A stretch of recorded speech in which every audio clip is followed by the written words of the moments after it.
kuwekwa katika kuweka msingi ama kuweka zile hospitali ambazo zinapatikana katika counties ziweze kuinuka kuingia kwa level nyingine. Mheshimiwa Speaker, katika county yangu ya Narok, ambaye mimi ndiye mwakilishi wa hiyo county, ukienda katika ile hospitali kuu ambayo tuko nayo Narok County, hali yake ni ile ya kutatanisha zaidi. Utakuta kweli kuna daktari, lakini mgonjwa analazimika, akitaka kufanyiwa utafiti zaidi, analazimika kutoka pale kwa hospitali kupelekwa na wale jamaa zake kutafuta pahali pa kutoa damu ili iweze kupimwa kwa sehemu nyingine. Katika kununua zile madawa, inalazimika atoke kwa hospitali aende atafute dawa kwingine. Na Mheshimiwa Speaker, nafikiri hiyo ni kuonesha ya kwamba mipangilio yetu, ama kwa lugha ya kimombo priorities zetu, hatujaziweka vizuri tukiwa nchi. Mheshimiwa Speaker, kifungu cha 43 cha katiba yetu inaruhusu ama inaweka wazi ya kwamba kila Mkenya anastahili kuwa na kiwango cha juu zaidi ya afya bora. Na ni haki, sio eti ni ndoto ama kitu ambacho tunatarajia kupata. Kwa sasa iko katika ile sehemu ambayo tunaita kwa lugha ya kimombo Bill of Rights, Mheshimiwa Speaker, ambaye kila Mkenya anahitajika kuwa nayo. Lakini ukijaribu kuona Mheshimiwa Speaker, na ule utafiti ambao Mheshimiwa Mohamed ameufanya na kutuonesha vifo ambavyo vinafanyika katika mahospitali zetu za county, inaonesha ya kwamba hali yetu ya afya inazidi kuzoroteka siku baada ya nyingine. Na hata kama tungekuwa tunataka kufanya mabadiliko ya kidharura, Mheshimiwa Speaker, mimi bado huwa ninafikiria ya kwamba tunahitaji kulifikiria jambo la afya, tuone kama tunaweza kulirudisha kwa kaunti ya juu ili iweze kuangaziwa na kupewa ule uzito ambao unastahili kupewa, Mheshimiwa Speaker. Kwa sababu tukiendelea vile tunaendelea, Wakenya watazidi kukufa kiholela kwa magonjwa madogo madogo ambayo kweli yanaweza kutibiwa. Na tutazidi kuona ya kwamba afya itakuwa inapatikana tu na wale ambao wanajiweza kiuchumi. Na hiyo si halali, hiyo ni kinyume na katiba yetu. Mheshimiwa Speaker, tuliona kwa majuzi wakati shida ilitokea kwa hospitali kuu ya Kenyatta. Inakuwa ni kama ile hali kweli, unasikia watu kutoka Garissa, kule Wajia, sehemu zote za pembeni za nchi ya Kenya, mtu akipata shida. Tumekuwa na shida nyingi za akina mama ambao wanadhulumiwa katika kwa miundo tofauti ya dhuluma, na ile tumaini wako nayo ni mpaka aweze kutolewa mahali anatoka kwa kona moja ya Kenya kuletwa katika hospitali ya Kenyatta. Na Mheshimiwa Speaker, wakati Kenyatta inapata shida, inakuwa ni kama Kenyatta Hospital ikipata homa ama Mheshimiwa Ali, nitatumia tu kwa lugha ya kimombo, ikisneeze, kupiga hospitali ya Kenyatta ikipiga chafya, Wakenya wote wanashika homa, kwa sababu kila mmoja anategemea ile hospitali ya Kenyatta na ile ingine ya rufaa na ya kimasomo ya Eldoret. Mheshimiwa Speaker, hatuwezi kuendelea namna hii. Imefika wakati wa kuweza kujadiliana na tuweze kuangazia jambo la afya na tuweze kubadili mipangilio yetu kuhusiana na hili swala la afya. Kwa hivyo nampongeza sana Mheshimiwa Mohamed ambaye ndiye mwasilishi wa hoja hili, na kusema ya kwamba nikienda kuunga mkono kule kubuniwa kwa hospitali ya kiwango cha 6 kule Mombasa iweze kufuatishwa kwa kila sehemu gatuzi ya nchi hii. kwa sababu hiyo ndio sheria ambayo tumetunga sisi tukiwa wanasheria, na iweze ikasambaza kwa nchi nzima. Na hivi sasa, kwa sababu sioni kama kuna mtu yeyote ambaye anafikiria vizuri, ambaye anaweza kupinga hoja hili, sisi sote tunaunga mkono, na itakuwa kwa meza ya kamati ya utekelezaji, sio ya implementation. Kama vile mheshimiwa alisema, ni kamati ya utekelezaji iweze kupelekwa kwa hiyo kiwango kingine cha kuhakikisha ya kwamba hoja hili. Asante sana Mheshimiwa Soipan kwa kuchangia hoja hii iliyowakilishwa hapa bungeni na Mheshimiwa wa Nyali, Mheshimiwa Mohamed Ali Mohamed. Ningependa kumpa fursa kwa Mheshimiwa ya walio wachache, kiongozi ya walio wachache bungeni. Asante sana Mheshimiwa Spika, mimi pia nataka kuchangia hii hoja. Na kwanza kabisa ningependa kufahamia mwenzangu ambaye ametoka, Mheshimiwa Wamalwa, ambaye alikuwa anasema sina uwezo ya kuongea Kiswahili. Pengine sina uwezo wa kuongea Kiswahili sanifu, lakini niko na uwezo kama wa Mkenya mwingine kuongea Kiswahili, kwa sababu hii ni lugha ya taifa na pia inatakikana ijulikane.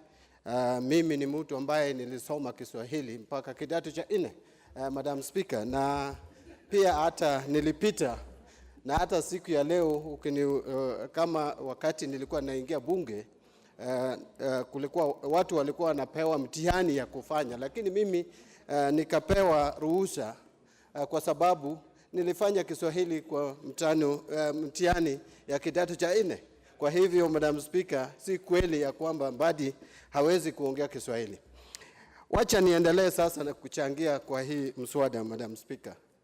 Madam Speaker, kwanza ninataka kushukuru mwenzangu mbunge wa Nyali kwa kuleta hii hoja.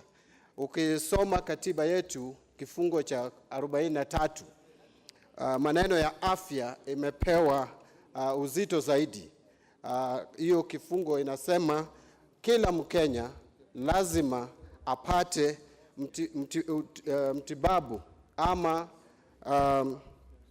ukipenda kiwango ya juu zaidi ile inawezekana kupewa kwa nchi. Kwa sababu hiyo, Madam Speaker, inatakikana kama nchi tuangalie sana hii sekta ya matibabu ama ya afya. Madam Speaker, nimesikia wenzangu wakisema ya kwamba pengine sisi kama Wakenya tulifanya makosa ya kupeleka hii maneno ya afya kwa ugatuzi ama serikali ya gatuzi.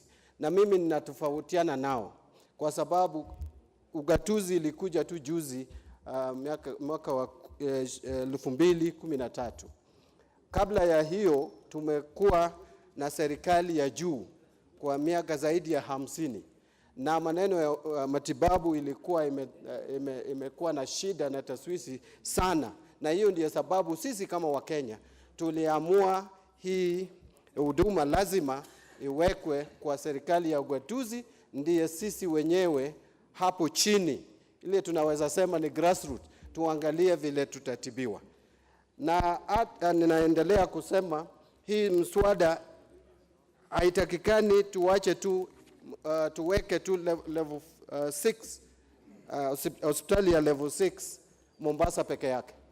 Inatakikana sisi kama nchi tuangalie na tutafute fedha ili tuweke kila sehemu kama Kisumu, Kakamega na hata Garissa, tuweke level 6, hospitali ya level 6, ili watu wetu wakiwa wamepatikana na ugonjwa zile haziwezi kutibiwa kwa zile hospitali za kawaida, wanapata matibabu kwa njia ya haraka na karibu.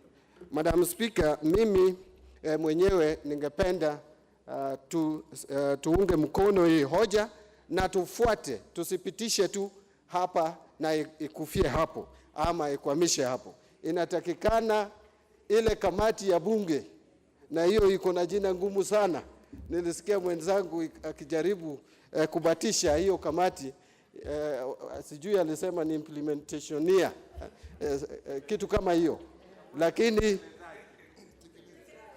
ile kamati ya utekelezaji tunaomba mwenyekiti wa kamati hiyo waangalie tukipitisha hii hoja siku ya leo ama baadaye, lazima wahakikishe hii maombi ya mwenzangu imetekelezwa.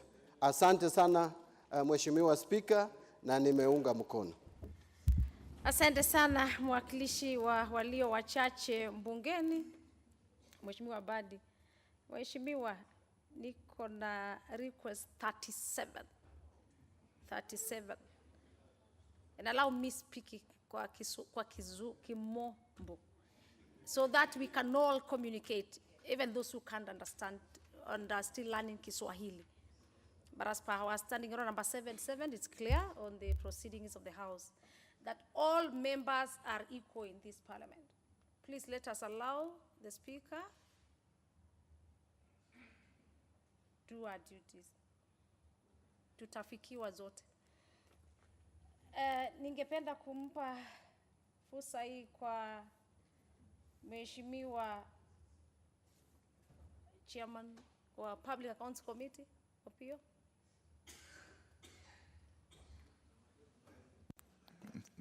Madam Speaker, thank you very much. I don't want to pretend that I can speak good Swahili, and therefore I will proceed in English, if you allow me, Madam Speaker. And of course, I know I'm in order to speak in English on this motion. But Madam Speaker, from the outset, I wish to support this motion. But I'm supporting it largely in principle, and I'll explain why, Madam Speaker. Madam Speaker, it's clear that health is a very, very, very critical issue to all citizens, and particularly to those citizens who are not well endowed to be able to afford the high cost of health care that we have come to associate our country with. Madam Speaker, it was a good intention to have the level 6 hospitals, or what we are calling the national referral hospitals, established in each county. And I know all the other counties, apart from Nairobi and Uasin Gishu, which currently have that kind of hospital, equally deserve to have this kind of hospital. Madam Speaker, it is true, and we are aware that it will take some time before each of these counties get to that stage. That is when you want to face reality, because of the obvious constraints. But Madam Speaker, even as we aspire, as we walk towards that level, what we as a country should have done was to put more emphasis in ensuring that the existing health facilities at the grassroots, if you want, can call them sub-county hospitals, dispensaries, and what have you, that those facilities which are currently existing are properly equipped, are adequately equipped with the facilities, with the equipment, and are also properly or adequately staffed with the right personnel to be able to offer the primary health care. The various services that most of the Kenyan people are yearning for. Because the problem we face is the problem of inaffordable or inadequate primary health care services. Madam Speaker, we are aware that health is largely devolved. Largely devolved. And I want to support what my chairman has said, that I don't think we should try to take back the function of health from the counties to the national level as a way of addressing the problem we are facing. That will be skirting around the problem. What we should be asking ourselves is, what is it that has made it impossible or difficult for the county governments to perform this very critical function of health? What is it? Because for you to be able to prescribe solutions to a problem, to perform the health function in the manner Kenyans expect them to do, what is it? Is it that these functions, this function was taken to them prematurely? Is it that this function was taken to them without adequate resources to support it? What is it? That is a question that we have to answer, even as we strive to establish level 6 hospitals in our counties. Because again, the level 6 hospital, as the name suggests, is a referral hospital. It's only for referral cases. And yet the majority of the cases that we have to deal with are primary health cases, primary health care cases, that did not actually go to those referral hospitals. Up to recently, Kenyatta Hospital had actually been changed from being a referral hospital to a primary health care institution, which was not the original intention. And why was it happening so? It's because those health facilities that needed to provide the primary health care services were unable to do so. So you could create another Kenyatta Hospital in Mombasa, or one in Bungoma, or, God willing, one in Siaya, where I come from. And then you transform them into basically primary health care facilities on account of the fact that those facilities which need to provide these primary health care facilities continue being unable to do so. So this House has got a challenge, the duty, to rise to the occasion and confront this problem holistically. Otherwise, the approach we are taking is not going to help provide a long-term solution. And I want to support fully my friend, Honorable Muhammad Ali, for bringing up this motion, if only to jolt us, to make us, to awaken us up that there's something that needs to be done if we are to save the country from a catastrophe. Madam Speaker, it is known that Kenya has got no shortage of properly trained health personnel. Kenya actually trains a lot of health professionals and experts in nearly all areas of health or medicine, Madam Speaker. And yet, we are unable to absorb all this personnel, firstly, because we cannot afford to pay them adequately. And that's why you find a lot of highly trained doctors are leaving the country to going out to offer their services elsewhere, services which we direly need as a country. But secondly, even for those who choose to stay around and support Kenyans or serve Kenyans, find it difficult to operate because of the poor working environment. So from a policy point of view, this is an issue that requires relooking into, and holistically, as I said earlier on.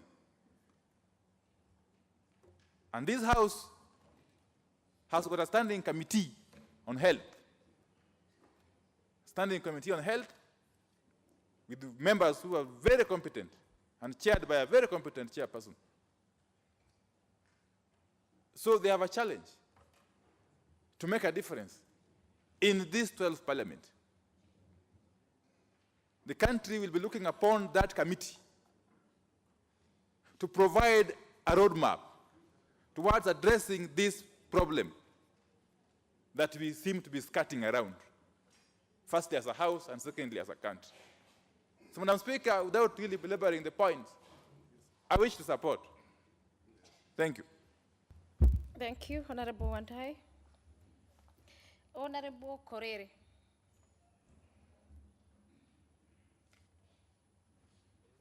Just give out the mic. Or you use the dispatch box.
Maisha mengi ya wale ambaye wanalinda familia zao imekatishwa kwa ghafla. Walioashwa, Mheshimiwa Spika, wasiwe na mbele wala nyuma, kwa sababu ukiangalia gharama peke yake ya kugharamia magonjwa ambayo mimi nataka kusema ni ya kisasa, kwa sababu hapa awali magonjwa haya hayakuwa kwa kiwango hii. Wanauza ng'ombe, wanauza vyovyote walivyo navyo, na hadi mgonjwa anapoondoka, wale ambao wanaashwa wasiwe na mbele wala nyuma. Mheshimiwa Spika, wabunge katika nyumba hili, Mheshimiwa Spika, watakubaliana na mimi kwamba kila Ijumaa unaitwa harambee hapa, unaitwa harambee pale, ya kuchangia kwa sababu ya magonjwa ambayo yamekumba watu wetu. Kwa hivyo, Mheshimiwa Spika, alipowasilisha hoja hii Mheshimiwa Kishotevu, ni kweli tukaona ni hoja ambayo imefika wakati wake na inastahili tuwashe vyovyote vile ambayo tunashughulikia tuweze kupitisha hoja hii, na sio tu kupitisha, Mheshimiwa Spika, ni kupitisha na kufuatilia kuhakikisha kwamba inatimizwa. Mheshimiwa Spika, Mheshimiwa Spika, ukiangalia jimbo la Mombasa anapotoka mwanzilishi wa hoja hii, ni jimbo ambalo linasifika kwa utalii na ambako watu wengi ambao wanastaafu, hasa wale ambao wanastaafu katika nchi nyingine na ambayo wamewezwa na kibaridi cha nchi zao, wanakuja kustaafu kule. Mheshimiwa Spika, na unapata kwamba wale wastaafu ni watu ambaye wako na mafunzo ya aina mbalimbali, wengine ni madaktari. Tunapokuwa na hospitali ya rufaa katika Mombasa, tutakuwa pia na utalii ya wagonjwa, hivi kwamba leo hii mtu kutoka Laikipia anapotaka kutibiwa anaingia SGR ambayo imeletwa na serikali ya Jubilee moja kwa moja mpaka zake Mombasa kutibiwa. Kwa hivyo, Mheshimiwa Spika, kwenda Mombasa sio kama kwenda India kutafuta matibabu. Mheshimiwa Spika, cha kutia aibu sana ni kwamba katika karne ya 21 wanawake wanakufa wakijifungua, kwa sababu katika hospitali zetu za jimbo zetu bado hatujaweza kujimudu ili kuhakikisha kwamba wamama wanapolete maisha duniani humu hawapotezi maisha yao. Kwa hivyo Mheshimiwa Spika, tunapozungumzia maneno ya afya, ni sharti pia tuelewe kwamba taifa lenye afya ni taifa tajiri. Utajiri wa nchi ya Kenya, iwapo wale watu ambaye sisi tunaongoza watakuwa ni watu ambaye wako na uzima wa mwili, Mheshimiwa Spika, basi itakuwa pia wakati tunasema vijana wetu wajitafutie riziki za kila siku, watu watajitafutia riziki bila ya kuhangaika na magonjwa na maradhi na taabu ambazo hata hawawezi wakayatibu. Mheshimiwa Spika, Mheshimiwa Spika, imekuwa pia ni kitu ya kutia hofu sana Mheshimiwa Spika, iwapo kila wakati tutakuwa tunalia kwamba hamna fedha nchi hii, ila hali fedha yanawekwa katika miradi ili watu fulani ama ili tuendelee kuendeleza mtindo wa ufisadi. Mheshimiwa Spika, na mimi nazungumzia hili na nitazungumzia bila kusita, kwa sababu tulipotenga fedha katika nyumba hii tangu wakati wa ugatuzi ili kununua vifaa vya hali ya juu kuweka katika hospitali za majimbo, ilikuwa ni kwa madhumuni ya kushughulikia wagonjwa ambao huwezi tembea kila siku kuja Nairobi ili kuja kufanyiwa ile wanaita kwa kimombo dialysis. Mheshimiwa Spika, leo hii Mheshimiwa Spika, magonjwa ya kisukari, magonjwa ya kulemaa, magonjwa ya kukimbia damu Mheshimiwa Spika, na saratani za aina nyingi Mheshimiwa Spika, imekuwa ni jambo la kawaida katika kule tunapotoka Mheshimiwa Spika.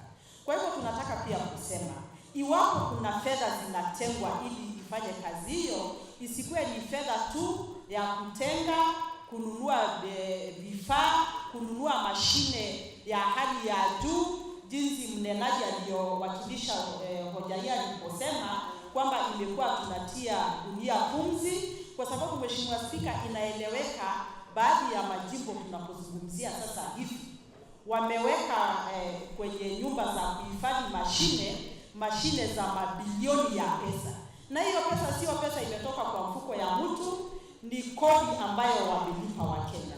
Kwa hivyo Mheshimiwa Spika, itakuwa ni aibu kubwa sana kama kuna mashine ya kutibu wagonjwa wa kisukari, wa kutibu wagonjwa ya saratani, na ila hali imehifadhiwa katika chumba mahali. Mheshimiwa Spika, kwa hivyo mimi ninapotia tamati, nataka kuunga hoja hii mkono, na nitasema tena shukrani na pongezi kwa aliyewasilisha hoja hii, na ni kwamba hoja hii tungepitisha juzi, sio leo Mheshimiwa Spika. Na napenda kulala Mheshimiwa Spika, mimi sitoki Pwani, mimi ni Mbara haswa, natoka kule eneo la Laikipia, mdorobo mmoja peke yake katika bunge hii. Na Mheshimiwa Spika, mwalimu aliyenifunza Kiswahili katika shule cha upili cha Doldon, Bwana Mwangi Motisha, alipo ambaye sasa ni mwalimu mkuu wa 100 Primary School, na abarikiwe sana. Shukrani Mheshimiwa Spika.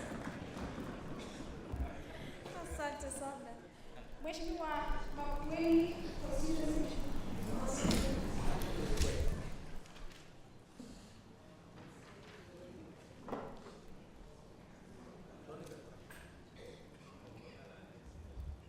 Asante Spika kwa kunipa muda wa kuchangia hoja hii muhimu sana ambayo inahusu mambo ya afya. Na niseme ya kwamba Mheshimiwa Mohamed Ali Mohamed amefanya jambo la busara sana kuangazia mambo ambayo inawahusu Wakenya wengi. Kulingana na katiba yetu kifungu cha 43 na tena kulingana na mpangilio wa kwanza wa sheria ya afya wa mwaka wa 2107 ambacho kifungu kinasema kutakuwa na hospitali za kitaifa ya rufaa katika kila gatuzi cha kiwango cha 6 ingekuwa jambo la maana sana tuinjadili na muhimu iweze kutekelezwa, manake katika kila gatuzi ya Kenya zote zikiwa 47 inafaa kuwe na hospitali kama Kenyatta, ambayo sasa hivi ndio wagonjwa wote wanaletwa. Tumeona ya kwamba pia kuna hospitali kuu kama hiyo kule Endoreti, na hizo ni 2 tu. Yahitajika zingine 45 Kenya nzima. Na pia nipongeze magavana wengi ambao wameshughulikia mambo ya afya na wamejaribu sana ya kwamba mahospitali zingine kama Kenyatta zimebuniwa na zimetengenezwa katika gatuzi tofauti. Maanake Kenyatta sasa inaletwa kila mtu kutoka kila mahali ya nchi, na wagonjwa wakifika pale inakuwa ni ngumu sana kuwasaidia wote. Inakuwa hata ulinzi wakati mwingine ni mgumu. Maanake kuna mgonjwa mmoja kutoka kwa eneo langu la kule Makueni ambaye aliibiwa pale tu hospitali ya Kenyatta wakati moja wakileta mgonjwa upande wa dharura, kumaanisha kwamba hata ulinzi, maanake watu wote wanakuja kwa ile hospitali umekuwa changamoto. Kwa hivyo ni vyema mswada kama huu uangaziwe, na vile pesa imetengwa nyingi ya kiafya. Tuzidi kutafuta fedha na wafadhili ambao wanaweza kusaidia wananchi na serikali pamoja na serikali za ugatuzi, ndio tuweze kuwa na mahospitali mbalimbali na hasa makubwa, lakini fedha hazijapatikana za kutosha. Lakini waona bidii, kuna Kwale, kuna Mombasa yenyewe county pale kwa gavana Hassan Joho ambaye pia anaweka bidii, lakini bado fedha haitoshi.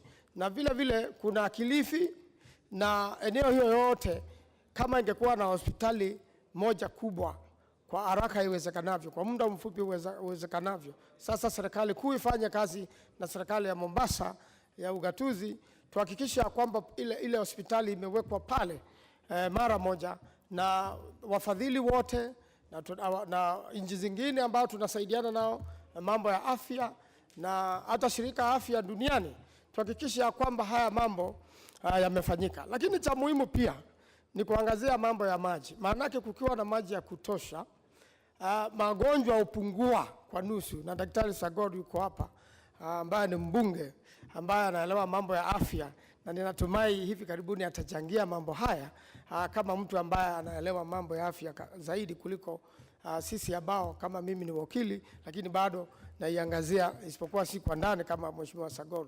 Tuhakikisha kwamba wanao ujuzi wa afya wote wamesaidia, ndio hospitali ile ya Mombasa iwe ya kwanza na zingine zifuate, na yale mahospitali tuko nayo kule Embu, kule Nyeri, yote yapande yawe yafike daraja lafike kiwango cha 6, ndiposa watu wengi Kenya waweze kupata afya bora. Maanake ni kweli tunatumia fedha nyingi nchi za ng'ambo tukifuatilia mambo ya kiafya. Tukienda tunapeleka pesa zetu kwa wataalamu wengine, na sisi hapa Kenya tuko na madaktari hodari sana ambao wameenda shule na wamesomea mambo ya afya, lakini mpangilio wa kuwa na afya jema ndio umekuwa shida.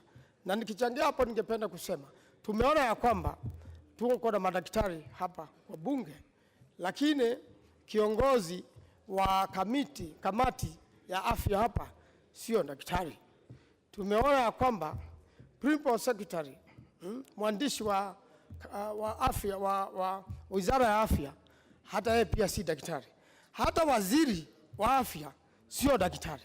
Ingefaa tuwe na madaktari katika ule mpango ambao kama inawezekana waziri wa afya awe daktari ambaye anaelewa mambo ya kutibu, lakini kama ni wa mambo mengine, kabla hajaelewa ni nini ndani ya saa uendelea katika mahospitali, itachukua muda, na hapo tutachelewa, na pengine watu fulani wagonjwa watakuwa wamepoteza maisha yao. Kwa hivyo tuhakikisha kwamba tumetunza Wakenya, tuwe na mipangilio myema.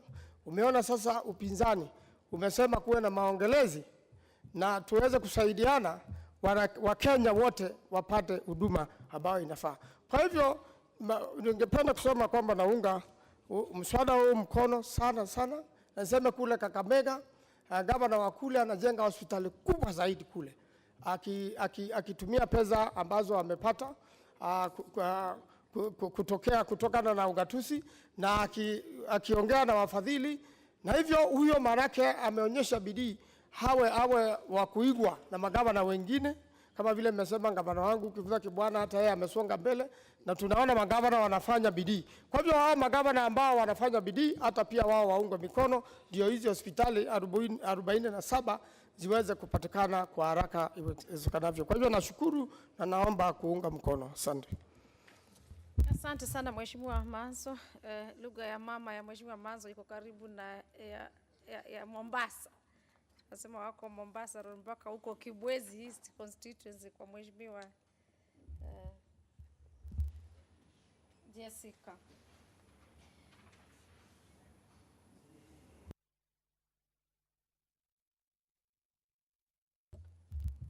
Mheshimiwa Twalib, Mheshimiwa wa Jomvu constituency.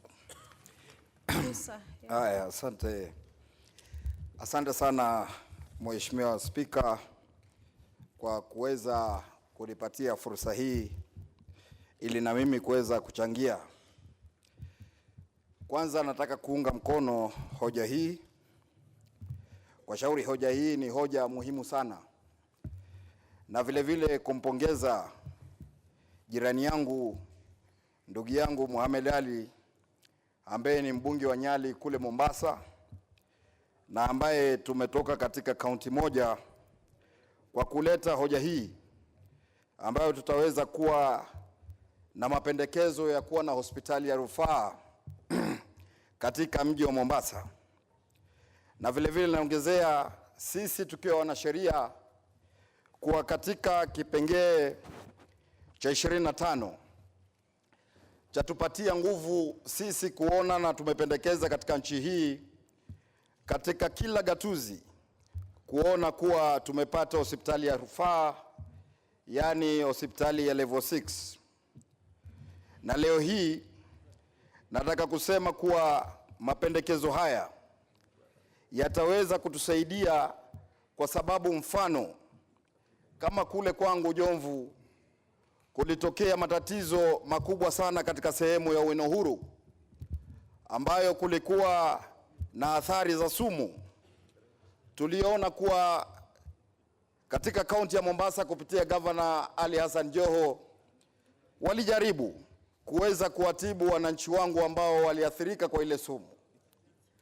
Lakini mpaka leo kwa shauri hakuja kuwa na hospitali kubwa ya kuweza kutibu watu wale. Tunaona athari zake zinaongezeka. Kwa shauri leo ukiangalia watoto wakizaliwa wengine ameduaa. Tukiangalia wazee nao pia watamani kuwa na watoto zaidi, lakini mayai hayafanyi kazi vizuri. Sasa watoto pia hawezi kupatikana. Kwa hivyo naona hii ni hoja mzuri sana, ambao tukiwa na hospitali kama hii tutaweza kutekeleza, na utekelezi huu wa mambo mema hautakuwa kama ule wa ndugu yangu wa Mheshimiwa Wamalwa wa implementation. Huu utakuwa ni kutekeleza kiukweli kupitia kwa kamati. Kwa hivyo mimi nataka kuzungumza kusema katika katiba yetu ya Kenya kifungu cha 43 kinasema kila Mkenya ana haki ya kupata matibabu. Na sisi kuwa na hospitali ya rufaa katika Mombasa, sioni kuwa Mombasa peke yake itatosha. Ni muhimu hospitali hizi ziweko katika Kenya mzima, ili tuone kuwa wananchi wetu wa Kenya wanaishi katika hali mzuri na wanaishi katika hali ya kuweza kupata matibabu katika haki yao ile ya kisheria. Tumeona ndugu yangu hapa Mohamed Ali amechanganua vizuri kabisa kusema madaktari Kenya mzima ambao wamesajiliwa ni 11,000. Lakini wale wanaofanya kazi, yani kwa kimombo wanaopractice, ni karibu 6,000 peke yake. Ambapo tukiangalia hali hii haiwezi kutupeleka mbele. Ni madaktari ambao wako pale kweli, lakini hawawezi kukimu yale mahitaji ya mamilioni ambao wako Kenya. Kwa hivyo tukiangalia katika hali hii, katika hii nchi, kuwa na madaktari kidogo ni kuwa na wagonjwa kuwapeleka hospitali, baada ya siku chache tunaona wagonjwa wanarudi tena katika hali ambayo si ya sawa sawa. Tumemuona hapa ndugu Mohamed Ali akisema ni kweli wabunge matumbo yakiwatokota kama vile mtambo wa kusaga unga, basi hupata njia ya kuweza kukimbia Ulaya na sehemu nyingine, kwa sababu wana huduma za bima na mambo mengine. Na vile vile hata tumbo la spika nalo likitokota kama vile mashini ya tuktuk, hali kadhalika pia ni vile vile anaweza toka na akenda Ulaya akapata matibabu. Lakini mwananchi wa kawaida hajaweza kuona kuwa anaweza kukimu matibabu katika nchi hii. Kwa hivyo pendekezo langu ni pesa ziende chini zaidi mashinani. Wale wote ambao hawawezi kulipia huduma ya bima, yani NHIF, kuona kuwa watu hawa katika nyanjani wanaweza kulipiwa, ili Kenya mzima wae watu watakuwa na huduma ya bima. Na tukiangalia katika ajenda kubwa 4 ya serikali ya Jubilee ya Mheshimiwa Uhuru Kenyatta, hilo ni jambo moja ambalo walikuwa wamelitia maanani sana. Kwa hivyo mimi mapendekezo yangu ambayo leo nimesimama hapa ni kusema na washikadau wote katika nchi hii kuona kuwa tutaweza kuwapatia maji safi wananchi wetu, ili waweze kuona kuwa hali yao ya afya inaweza kuwa nzuri. Kwa sababu tusipofanya hivyo katika kuwaelimisha hawa watu wetu na kukua katika hali mzuri, kila watakapokuwa wagonjwa tukiwapeleka hospitali, itakuwa ni kama vile ule msemo wa Kiswahili unaosema kila siku itakuwa giriba koji goji kiriba, yani twenda humo humo na twajarudisha humo humo. Kwa hivyo ni vizuri kuona kuwa watu hawa wetu tunawalea katika hali ambayo ni nzuri, ili waweze kujisaidia katika hali ambayo ni ya sawasawa. Alafu pia nazungumza kusema mambo ya matibabu hayapendi siasa wala chukuchuku. Kwa hivyo wale wataalamu ambao wanafanya kazi zao katika hospitali, ni muhimu sana sisi wanasiasa kuona kuwa tunawaunga mkono kwa kuwatetea na kuangalia kile ambacho hawana katika hospitali, kuweza kuwasaidia wawe nacho, ili waweze kutoa huduma bora kwa wananchi wetu wa Kenya. Leo unasikia kelele nyingi sana Kenyatta National Hospital, pale kumetokea matatizo kama mbunge mwenzangu Wanyonyi alivyokuwa amezungumza hapa. Leo matatizo yale yametokea, watu wanaruka waziri Cecily Kariuki aende zake nyumbani. Sisi nataka kusema kitu kimoja, tumpe nafasi huyu waziri, ana siku 2-3 alizokuwa katika ile ofisi. Kwa hivyo jambo la muhimu, tuache kuingilia katika mambo ambayo hatujakuwa na utaalamu wa zaidi juu ya yale mambo. Kwa hivyo tumuunga mkono huyu waziri Cecily Kariuki kuona kuwa aweze kufanya kazi yake, na penye matatizo tusimvictimize, kuona amefanya kazi yake vizuri na kuona kuwa hospitali hizo zinaweza kupata madawa na kuweza kuendelea. Kwa hivyo Mheshimiwa Spika, mimi naungana mkono na ndugu yangu Mheshimiwa Mohamed Ali wa Nyali kwa kuja na hoja hii na kuona kuwa hoja hii haitarudisha nyuma.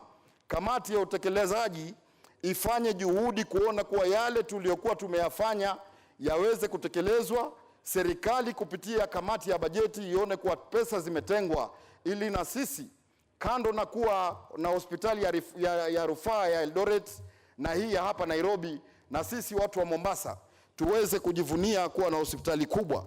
Nasema hivyo kwa maana gavana wangu Mheshimiwa Ali Hassan Joho amejizatiti katika hospitali ya Generali ya Mombasa, ameirekebisha, ameitengeneza, lakini mpaka dakika hii tukiangalia hospitali ile haisavu watu wa Mombasa peke yake, inasavu watu kutoka sehemu tofauti tofauti. Kwa hivyo ni serikali tume pesa, tuone tumefungua hospitali ya rufaa na tusaidiane na magavana wetu ili wananchi wetu wapate huduma. Kwa hayo machache na muunga mkono wa Mheshimiwa Mohamed Ali katika hoja hii, na kusema wabunge wengine tuweze kuchangia na kuunga mkono hoja hii ya matibabu. Asante Mheshimiwa. Sawa kabisa. Waheshimiwa, ningependa kuchukua fursa hii kuwatambua wanafunzi wa kilabu cha mijadala kutoka Chuo Kikuu cha Kirinyaga ambao wako kwa kikao cha kihadhara. Wanatoka eneo bunge la Kirinyaga ya Kati katika jimbo la Kirinyaga. Tuwakaribishe.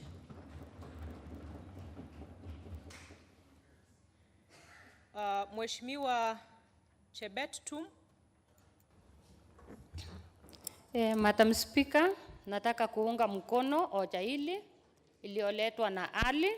Tunajua ya kwamba kifungu cha 25 ya katiba ya Kenya na kifungu ya kwanza ya health inasema ya kwamba tutapeana hospitali ya rufaa katika kila kaunti. Nataka kusema ya kwamba watu wanakufa wengi sana kwa sababu hawana matawa, hawana vifaa ile inafaa katika mahospitali yetu. Ili hoja itasaidia Wakenya sana. Tukiwa wajumbe tunaitwa kila weekend, kila wiki kushughulikia watu wetu wako na mashida. Tuko na maugonjwa mengi kama ugonjwa ya saratani, ugonjwa ya fiko, na watu wameuza mashamba, watu wamepaki oehae, hawawezi kuchukua watoto yao shule kwa sababu mtu anaenda hospitali ya private na analipa milioni 4, anauza shamba yake eka 5 ili apatiwe tawa inayofaa. Tuna changamoto kwetu kwani Kenya hatuna madaktari. Hata wakati nilikuwa nikileta hoja yangu, wakati huo pia tulikuwa tunaangalia hatuna madaktari. Na vile Mheshimiwa Mohamed Ali ametuambia leo kwamba madaktari wanalipwa pesa kidogo, Mheshimiwa Speaker, lazima tukiwa nchi tufikirie ni kitu gani tutafanyia madaktari wetu. Hatutakuwa na madaktari kila siku wanakuja kufanyiwa, wanaenda kwa hospitali, kisha wakirejea nyumbani hawana pesa chochote kwa mfuko, wanafanya kazi kutoka asubuhi mpaka usiku. Hata ukiwapigia saa 8 ya usiku unawatarajia wakwe hospitalini, lakini naye fedha hawana kwa akaunti zao. Mheshimiwa Speaker, lazima tukiwa nchi na tukiwa wajumbe lazima tufikirie Kenya yetu inaenda vipi, kwamba vile tunaelekea vizuri ama hatuelekei. Shauri kama hatuna afya kama Kenya nzima, basi hatutaendelea mbele. Na Mheshimiwa Speaker, nashukuru kwamba Mheshimiwa Ali amesema tunaweza kutengeneza mahospitali kwa bilioni 3, tukienda zikiwa zile ziko zikiongezewa bilioni 2 zinaweza kufanywa. Lakini nauliza, ni nani atatoa hizo pesa? Kama sio bunge itege hizo pesa ziende kwa hospitali, na baadaye zikienda kwa hospitali, kama kwangu Meru General ilikuwa level 5 kwa wakati huu, governor wetu Kiraito anaipeleka ikuwe level 6. Lakini nasikitika, kabla ya miaka 15 iliyopita tulikuwa na mashini zile zimetoka kutoka Spain, lakini hatuna wataalamu ya kutumia hizo mashini. Lazima kama Kenya tuangalie wataalamu, zile mashini ziko kwa mahospitali ziweze kutumika. Nashukuru serikali ya India ilitupatia mashini mwaka uliopita ya Babatron ya kuangalia saratani, lakini tujiulize, kweli hiyo mashini moja ndio itafaa Kenya nzima?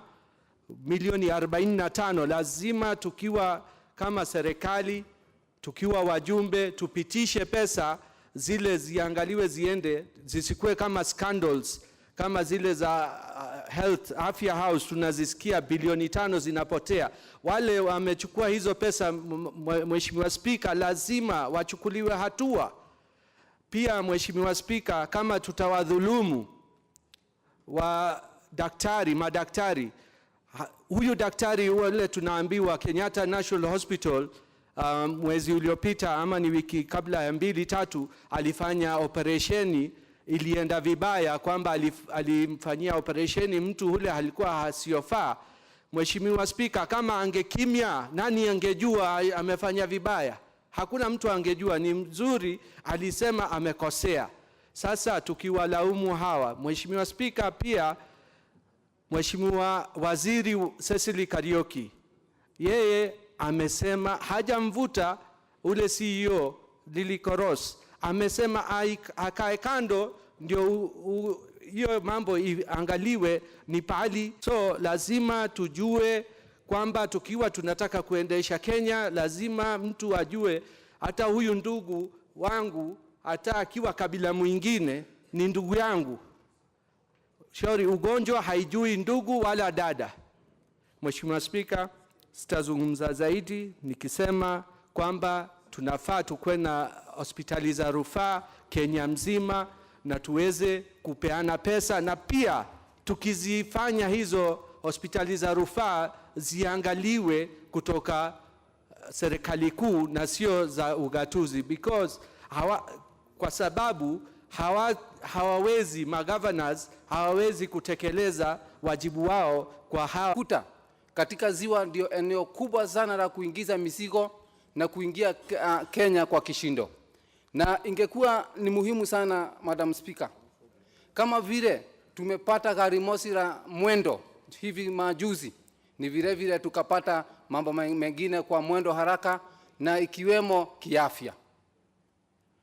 Kama vile mwenzangu amenena hapo mbeleni, ukiangalia Mombasa imesimamia maeneo mengine mengi gatuzi, na ni vizuri tukawa na eneo moja kubwa la kiafya na liwe ni lile eneo la kiziwa cha Mombasa. Kuna wengine walichangia hapa katika chuo kikuu chetu hapa nchini. Tunapata madaktari wengi sana, lakini unakuja kupata wakisoma hawafanyi kazi hapa kwetu. Ni vizuri sisi wabunge hapa tukajiuliza kwa nini watu wetu wanasoma na hawatuhudumii. Na ukiangalia hasa eneo la ughaibuni, wengi wameenda hapo. Ni nini ughaibuni huko nalo hatuna hapa? Kiswahili waongea kule. Kwa nini sisi tukawachwa nyuma? Na ukiangalia pale, sisi wabunge ndio tunastahili kutenga kitengo kizuri cha kuwa na maeneo mazuri ya matibabu. Na kama vile wengine wamesema, kama tumepata ungatuzi, kwa nini tusipate ungatuzi rasmi kwa mambo yote hasa kiafya? Mimi nimetoka eneo la Ruiru hapa, mimi si kutoka Mombasa. Lakini Madam Speaker, ukiangalia eneo langu liko na watu 600. Lakini ile hospitali tuko nayo hapo, watoto tunapata 26 kila siku, hata leo watapatikana. Na ukiangalia vitanda vya watoto ni sijui ni 12. Vitanda vya naume ni 7 peke yake. Sisi tuendelea wapi? Si hata sisi turudi nyuma kidogo, tukaangalia ni wapi tulipotea na tukawacha afya yetu nyuma. Mimi naona kidogo hakuna mtetezi wa wanyonge. Na asante sana ndugu yangu umekuja kutetea wanyonge. Wale watu mawashikini walitupatia kula tukaweza kujipata hapa bungeni, ndio hawezi jitetea. Wacha tuchukue fursa hii tuje tuwatetee ndio wapate mwanya wa kukaa maisha mazuri kama sisi. Na hiyo itapatikana sisi tukiunga mjadala huu kwa kishindo, ndio mambo mazuri ya wale wanyonge yapatikane. Mimi ni shukrani yangu kubwa, Madam Speaker. Nilikuwa na hofu kidogo wakati tumeketi hapa bungeni tukiongea kwa juu ya mijadala muhimu iliyo na maendeleo mwafaka katika nchi yetu, lakini kulikuwa na upinzani uzito kidogo hapa. Hapa ndio tumepata mwanya mzuri sana wa kufanya kazi kama kikundi kimoja, na vile upinzani na sisi tunaongea kwa lugha moja kimaendeleo. Basi mimi naona hata hiyo hospitali itajengwa haraka hata kuliko vile ndugu yangu anatarajia. Hayo yataambatana na mengine yale muhimu 4 inayogusiwa na kiongozi wetu wa Jubilee Uhuru Kenyatta. Mimi sitasahau kukumbusha wananchi wetu, hata kama yale machache maeneo ya afya ya rufaa, vifaa ndio zile hakuna. Na ndio ukaona watu wengi bado wanaenda ng'ambo. Hata kama tutachangia tukajenga vifaa au maeneo ya rufaa ya matibabu, basi itabidi hata sisi kama wabunge tutenge kitengo cha fedha kile kitaweza kuweka vifaa za kufanya utafiti wa kuendelea kutafuta magonjwa yale yanatuzingira katika eneo hili letu la Kenya. Kenya imeendelea kama vile mnajua, na sijui ni nini tuwakosa tukashindwa kujimundu kimaisha hasa kiafya. Na kama vile wote wanajua hapa, tegemeo la Wakenya wote linatuangalia sisi wajumbe. Kwa hivyo si King'ara hapa peke yake, hata wewe mbunge pahali popote pale, mwananchi anakuangalia na afya yake iko mikononi mwako, kwa sababu wewe ndio umehitimu kuingia katika bunge kuwatetea na kuleta mijadala kama hii, ile itawapatia barabara ya kuwa na afya njema mashinani na mjini. Sitasema mengi kwa vile nataka kupatia wengine muda, wale wamekuwa wakigojea kama mimi tangu asubuhi, na ni asante sana, nimeunga na nimeshukuru sana kwa vile upinzani umetuunga mkono kufanya kazi kama Wakenya. Asante. Sawa kabisa. Mheshimiwa mbunge wa jimbo la Migori, Ochieng Awor.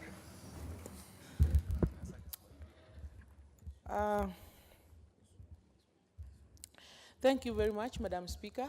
Much as we are speaking Kiswahili today, I think I've waited until the spirit of speaking Kiswahili is gone, so I will try it tomorrow. But I stand up to support this motion by my good friend Jicho Pevu. The truth of the matter, the issue of health in Kenya, Madam Speaker, is a painful one to think about. It is an overdue process, this idea of having several referral hospitals in the various parts of our country, especially at the county levels, at least to start with. We are harassed, all of us, because people are sick, people are dying.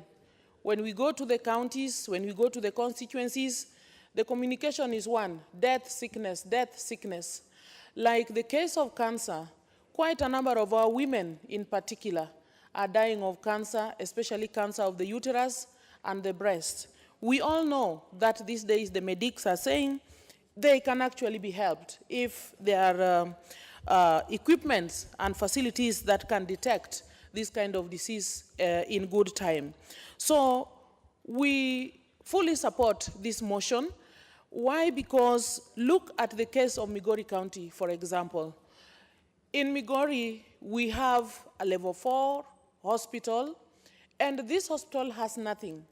Any small thing, including just like chest x-ray, you would need to either bring somebody to Kisii and take a whole day or two, the doctor to read it is not there.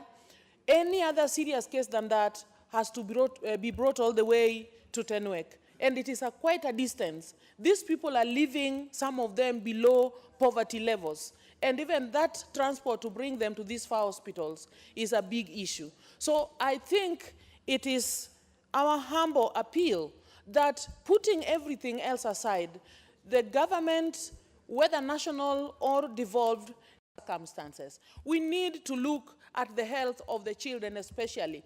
I want to reiterate that all over this country, the level or the number of orphans that we have in our nation is increasing by the day. And some of these people, taking them to Kenyatta, taking them to Moi, sometimes somebody is too sick that they cannot even go there on their own. So another problem is created. The person who is coming all the way, say, from Ntimaru to come and take care of some patient in Kenyatta, where do they live? What do they eat? These are the issues. And I think, Madam Speaker, if we can have these hospitals nearest where these people are, and facilities are provided such that people can be taken care of nearest to where they live, we will do this country a very good service. So I think we may not need to overemphasize. The question is, our people need to be healthy, our people need to be treated, our people need good facilities. And this is a matter of life, and it is a priority. Every one of us, Madam Speaker, has a right to life, and we support this motion. I support it fully, and I wish, as we pass this, one of the past speakers said, we don't just pass this, but a special budget will be put aside to make sure that as we move on in these next 5 years, all the counties of Kenya has got a good referral hospital that can actually take care of the people. Otherwise, because much has been said, we don't have to overemphasize this. On behalf of the women, on behalf of the marginalized, I really support this motion that we get a good referral hospital in Mombasa, and not only in Mombasa, but in Migori, in every other county, Kakamega, Busia, for the welfare of our people. Thank you very much. Mheshimiwa David Sankok.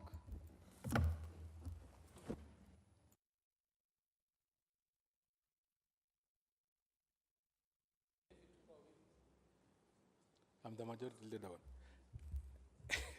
Asante sana, Madam Speaker.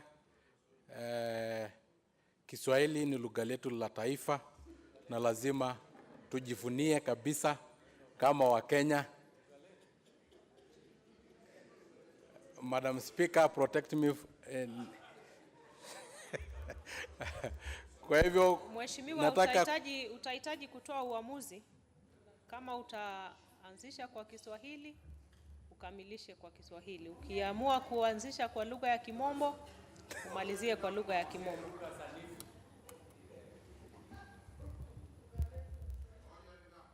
Asante sana, Madam Speaker. Ndaongea lugha ya Kiswahili. Ni jambo gani ambalo haliko katika hali ya nidhamu, Mheshimiwa Ali? Asante Mheshimiwa Spika. Mheshimiwa Spika, kwa kuwa Kiswahili ni lugha ya kitaifa, ningeomba isitumike kwa njia ambao sio, kwa sababu ni makosa kutumia lugha ya Kiswahili kwa namna ambazo sivyo na kuharibu lugha ya Kiswahili. Mheshimiwa Spika, asante. Nafikiri tutaweza kumpatia kila mtu nafasi yake ya kuweza kujielezea. Hata lugha ya Kimombo saa zingine inakanganya watu wengi. Kwa hivyo bora tuweze kuelewa na kusikiza vile ambavyo unasema, lakini ubaki katika ile laini ya lugha moja.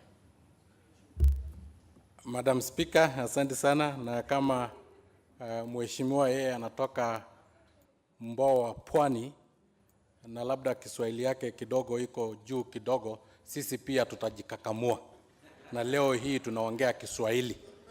Kwa hivyo nataka kuunga mkono huu hoja ambao umewasilishwa na Mheshimiwa Ali, mwenye pia tunamjua kwa kuwa ni jichopefu, na kwa kweli ile mswada ambao ameleta katika bunge letu ni mswada ambao sisi wote tukiwa wabunge na hata najua Wakenya wote wanaiunga mkono, kwa sababu ni shida ambao imekuwa ikitukabili kama nchi. Ni shida ambao ni ya afya letu, na ikiwa ni afya ni kitu ambao hatuwezi chezea kama nchi, na lazima tuhakikishe ya kwamba fedha imewekwa ya kutosha ili isikue mswada zinaletwa tu kwa bunge baada ya sisi kujadiliana hapa na kufikiana kama wabunge, inakufia tu hapa bunge, lakini tukitoka nje baada ya miezi kadhaa ama hata miaka hatuwezi ona ile ambao sisi wenyewe tulikubaliana kama wabunge. Hongera sana Mheshimiwa Ali. Hii ni tatizo ambao imekuwa kubwa sana nchi mzima kama Kenya, ambao iko na in quotes referral hospital 2 peke yake, na ziko mbalimbali. Kwa kweli watu kutoka Pwani kukuja mpaka Kenyatta inachukua muda, na watu wetu wanaaga njiani wakati ambao wanasafirishwa, na ni shida kubwa ambao tunaona ya kwamba hii mswada wa Mheshimiwa Ali inatakiwa itiliwe maanani kabisa, na tukue na hospitali ya rufaa katika Pwani, lakini sio Pwani peke yake, kwa sababu pia tukiana nchi yetu labda pia upande ile ya Marsabit ama kwa Kimombo Northern Kenya ingehitaji pia hospitali ya rufaa, kwa sababu huko pia ni mbali. Hawezi fikia upande ile ya Eldoret, ni mbali kukuja mpaka Nairobi, na hata tukiwa wamehamia nchi zingine mpaka nchi za ng'ambo, inabidi sisi tuhakikishe ya kwamba madaktari wako katika hospitali ya serikali zetu, lakini labda hana dawa kuna vitu ambao vifaa ambao wasipatikani kwa ile hospitali. Daktari anatuma huyo mama anunue hizo vifaa ama dawa kwa maduka ya madawa, lakini huyu mama hana uwezo. Daktari anaangaliana na mama mpaka mtoto anakufa akishikwa na mkono ya mama, na pia daktari hana uwezo yoyote kwa sababu ya hizi vifaa kukosekana katika hospitali yetu. Ni uchungu kubwa sana, kwa sababu sisi ambao tunatunga sheria tuko na uwezo wa kupelekwa ng'ambo wakati ambao tuko na shida. Tumeona hata wale ambao wamepelekwa ng'ambo hata saa zingine kuwekwa bandage peke yake, wakigongwa kidogo na mawe. Lakini kuna wenzetu ambao wanakufa kwa ugonjwa ambao inatipika. Unakuta ugonjwa ya malaria katika karne hii inaua watu katika nchi ya Kenya, tukiwa na dawa zote za malaria.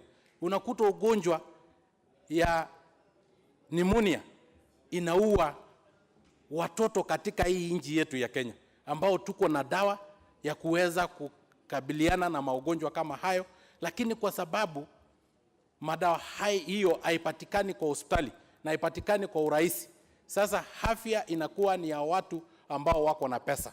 Na sisi tukiwa katika nchi ya Kenya tuko na katiba letu katika kifungo cha 43 ambao inasema afya bora ni haki ya kila Mkenya. Lakini siku hizi afya bora ni haki kwa wale ambao wako na pesa na sio haki kwa wale ambao hawana pesa. Lazima hii tutilie maanani na tuangalie kwa undani sana.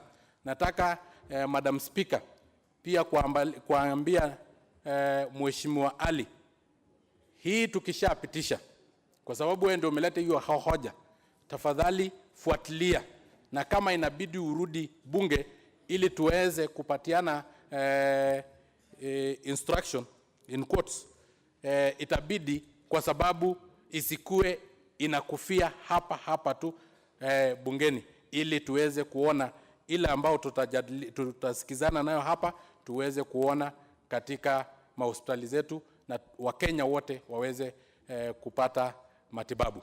Asante sana Madam Speaker, hata kama nimeongea Kiswahili yuko kidogo tatanizi, lakini unajua nimejikakamua, hakuna wasiwasi. Na Honorable Omolo, asante, umekuja kutuunga mkono. Although sasa mmemaliza kazi yangu. Unajua kazi yangu sasa nitakuwa nikipambana na nani? Sasa kazi yangu imeisha. That handshake imemaliza kazi yangu.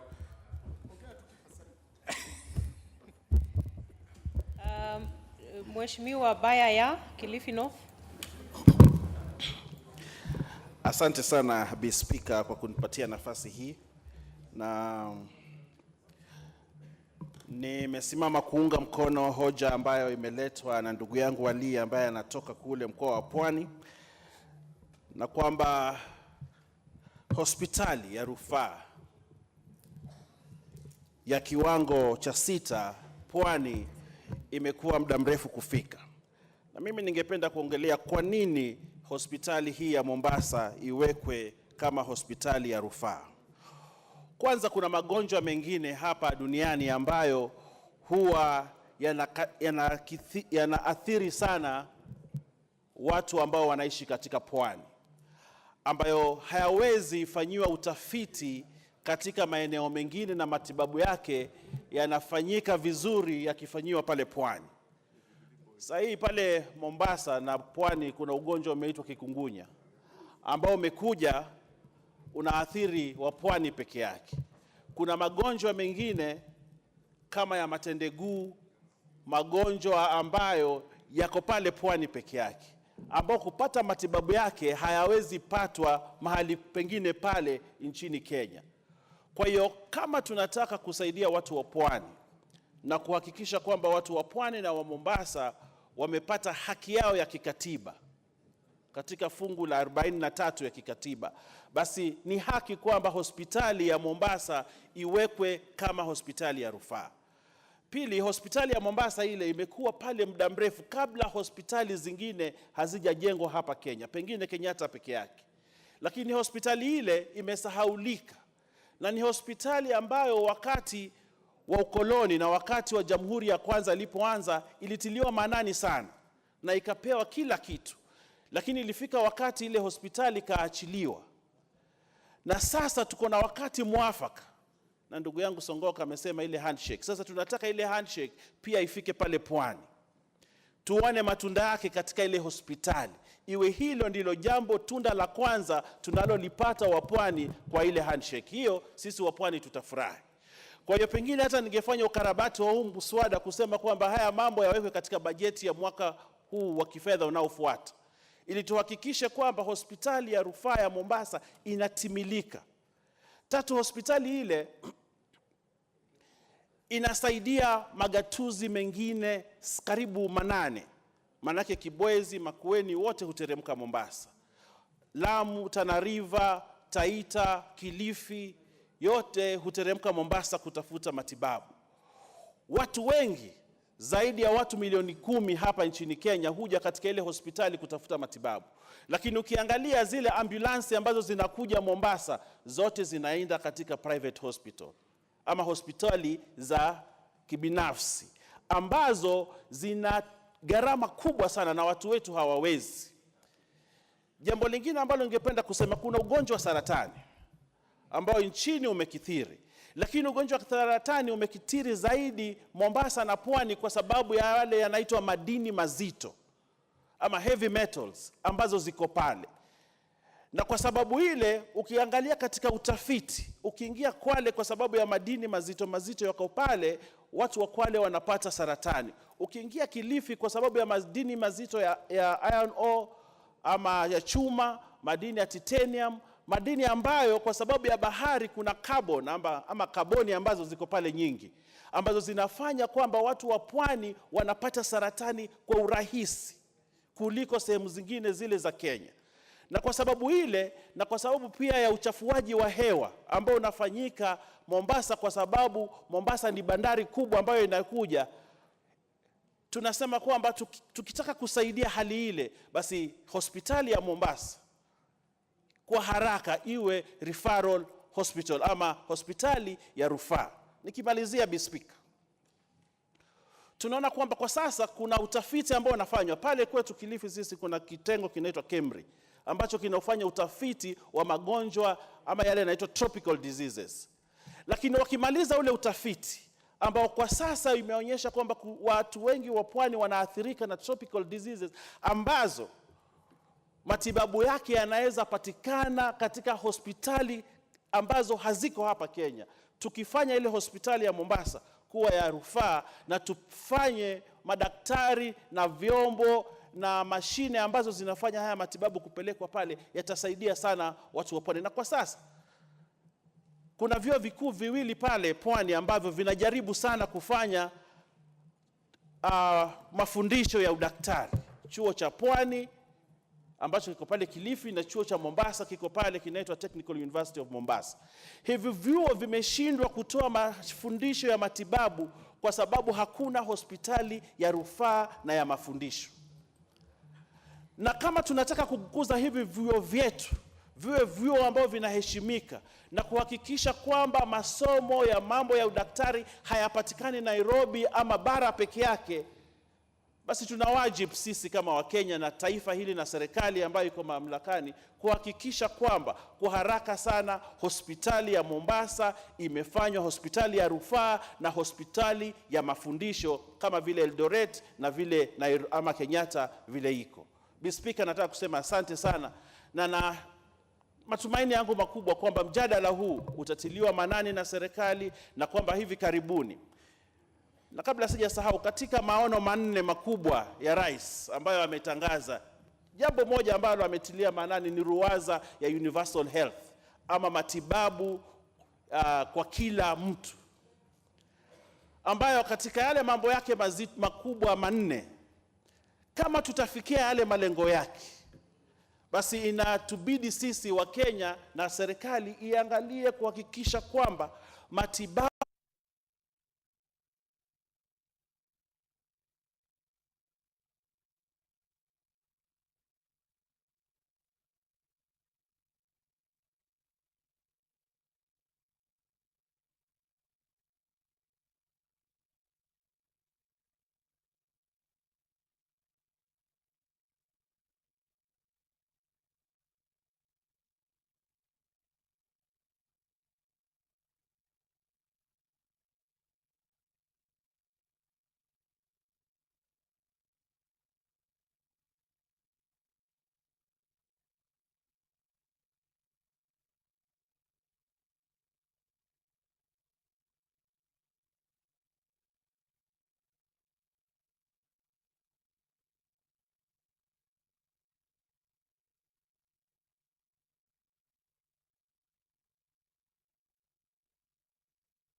and grant that we treat and consider all matters that shall come under our deliberation in so just and faithful a manner as to promote your honor and glory, and to advance the peace, prosperity, and welfare of our country and of those whose interests are committed to our church.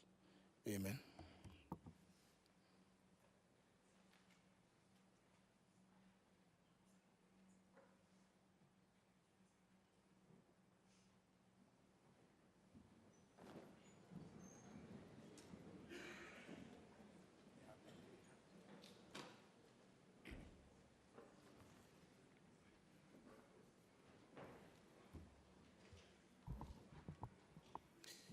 Order number 1, administration of oath. Order number 2, communication from the chair.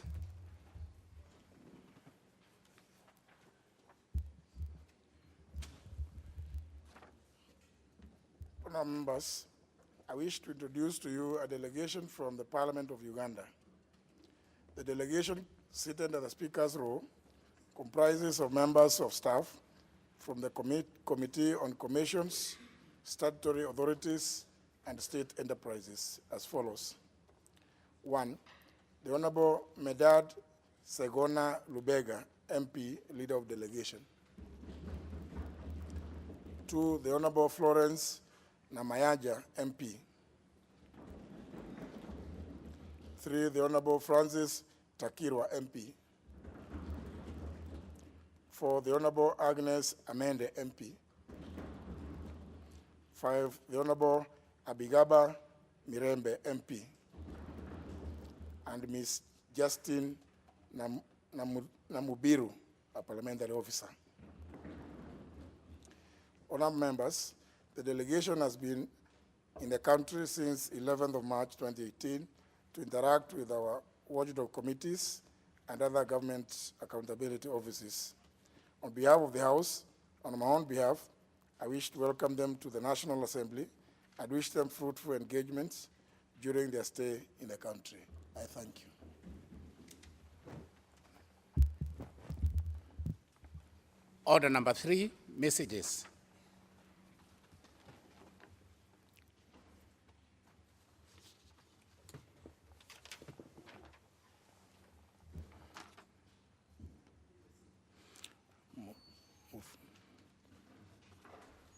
There are no messages.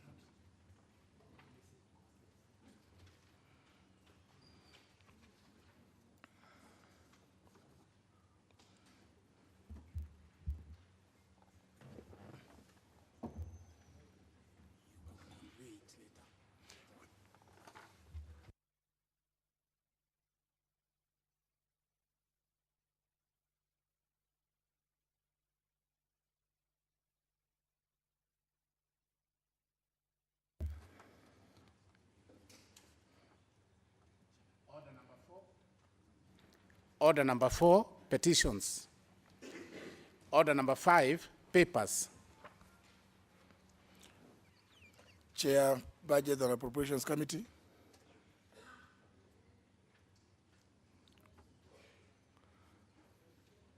The Chairperson, Budget and Appropriations Committee, is a report on the Division of Revenue Bill, which I have already approved.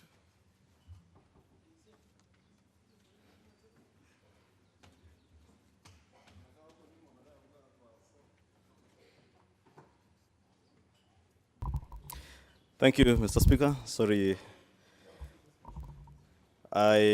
Honorable Speaker, I beg to lay the following paper on the table of the House today, Wednesday, 14th March 2018. Report of the Budget and Appropriations Committee on the Division of Revenue Bill for the financial year 2018. Thank you. Very well. Next order. Order number 6, notices of motion.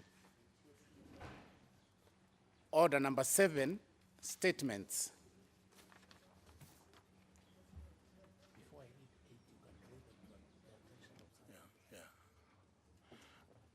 Honourable members, I hope everybody is in possession of a supplementary order paper.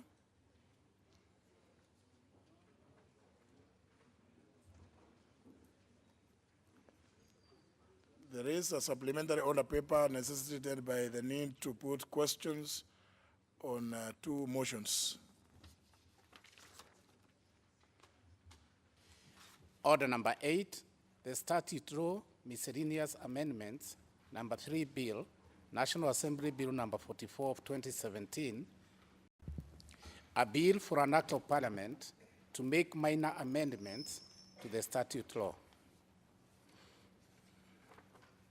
Order number 9, hoja kuanzisha hospitali ya rufaa ya kitaifa katika kaunti ya Mombasa.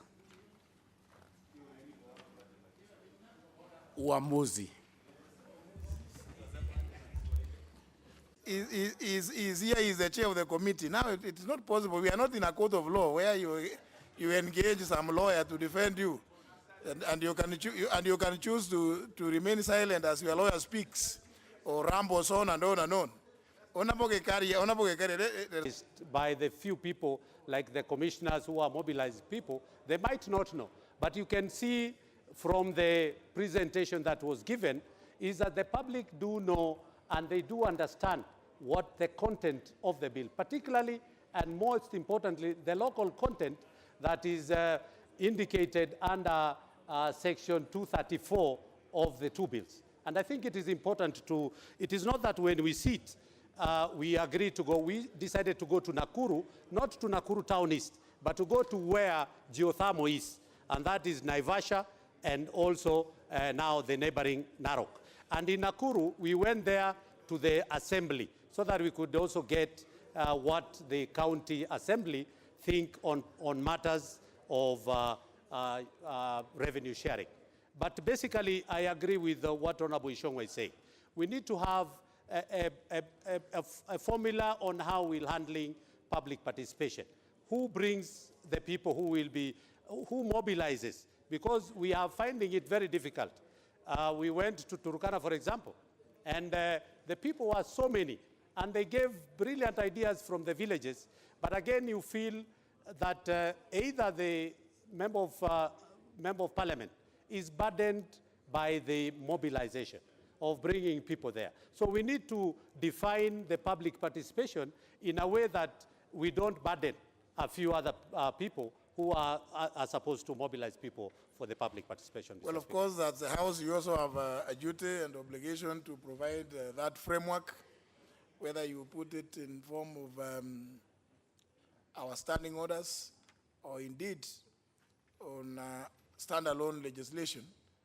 We still, you as members have the power to give that framework so that nobody thinks that villagers are being ferried in donkeys to, you threaten to go to Kitui. I can see the Honorable Makali Mulu is saying he's not aware. If you make him aware the day you'll be there, you'll find a lot of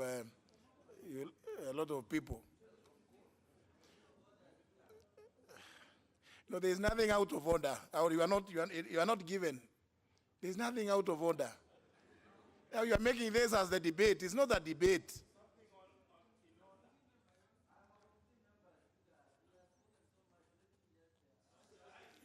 It's never, you know, you are now out of order yourself.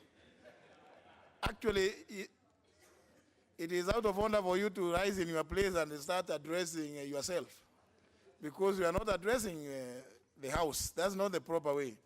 But this is not the debate. Honorable Kikaria requested for extension of time, which I accede to, because we appreciate the immense interest that the two pieces of legislation that particularly the petroleum and the energy bill have attracted in the country as a whole. And I think it's only fair that they get that time to hear as much as possible from the public, from the communities particularly, because there's the element of revenue sharing between communities, counties, and the national government. I think it's only fair that you have sufficient time so that when you bring your report, you also capture those views and then tell us, give us your observations and the conclusions that you'll arrive at after those hearings. So, Honorable Gikaria, the request is acceded to. Honorable members, before we proceed, allow me to recognize the presence in the Speaker's Gallery of students from St. Andrew's Secondary School, Gilgil Constituency, Nakuru County, and those from members from Turkana County Assembly, members of staff. And in the Speaker's Gallery, pupils from Lower Kabete Primary School, Westlands constituency, Nairobi County. Gatonyo Primary School, Gatanga constituency, Murang'a County. Kashada Secondary School, Gishogo constituency, Kirinyaga County. They are all welcome to observe the proceedings in the National Assembly. Next one. Order number 10, special motion, approval of nominee for appointment to the office of the Solicitor General. Chairperson, Justice and Legal Affairs, Honorable Cheptumo. Thank you, Mr. Speaker. Mr. Speaker, I wish to move the motion that this House adopts the report of the Departmental Committee on Justice and Legal Affairs on the vetting of the nominee for appointment as the Solicitor General laid on the table of the House on Tuesday, March 13th, 2018, and pursuant to the provisions of Section 9, subsection 1 of the Office of the Attorney General of Act 2012, approves the appointment of Mr. Kennedy Nyabuti Ogeto to the office of the Solicitor General. Mr. Speaker, in exercise of power, the President forwarded to the National Assembly, Mr. Speaker, a notification of nomination of Mr. Kennedy Nyabuti Ogeto as a nominee for the appointment to the position of the Solicitor General. And Mr. Speaker, pursuant to the provisions of Standing Order 42.1, Mr. Speaker, you conveyed to the House the message from the President. And Mr. Speaker, effectively, therefore, that was committed to the Departmental Committee on Justice and Legal Affairs for the vetting of the nominee. And Mr. Speaker, as required under Article 118, 1B of the Constitution and Section 6, subsection 9 of the Public Appointments, Parliamentary Approvals Act of 2011, the public was invited through newspapers, Mr. Speaker, to submit memoranda on the suitability of the nominee to the office. Mr. Speaker, the nominee appeared before the committee on 2nd of March, 2018, Mr. Speaker. And Mr. Speaker, it is important for this House to note that in the vetting of the nominee, Mr. Speaker, we were guided by the provisions of Section 7 of the Public Appointments Parliamentary Approvals Act, which, Mr. Speaker, allow me to quote that the issues for consideration by the relevant House of Parliament in relation to an approval shall be, Mr. Speaker, these are very important items which members should be able to know. The procedure used to arrive at the nominee. Number 2, Mr. Speaker, any constitutional and statutory requirements relating to the office in question. And thirdly, Mr. Speaker, the suitability of the nominee for appointment proposed with due regard to whether the nominee's abilities, experience, and qualities meets the needs of the body to which the nomination is made. So, Mr. Speaker, I will just be able to capture those 3 areas because they are very important. On the procedure, Mr. Speaker, item number 1,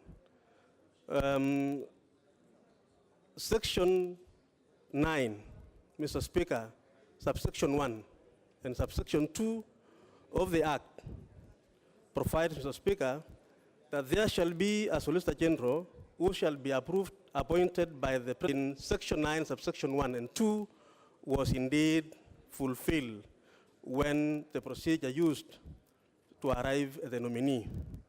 Mr. Speaker, the third item is the constitutional or statutory requirements relating to the office in question.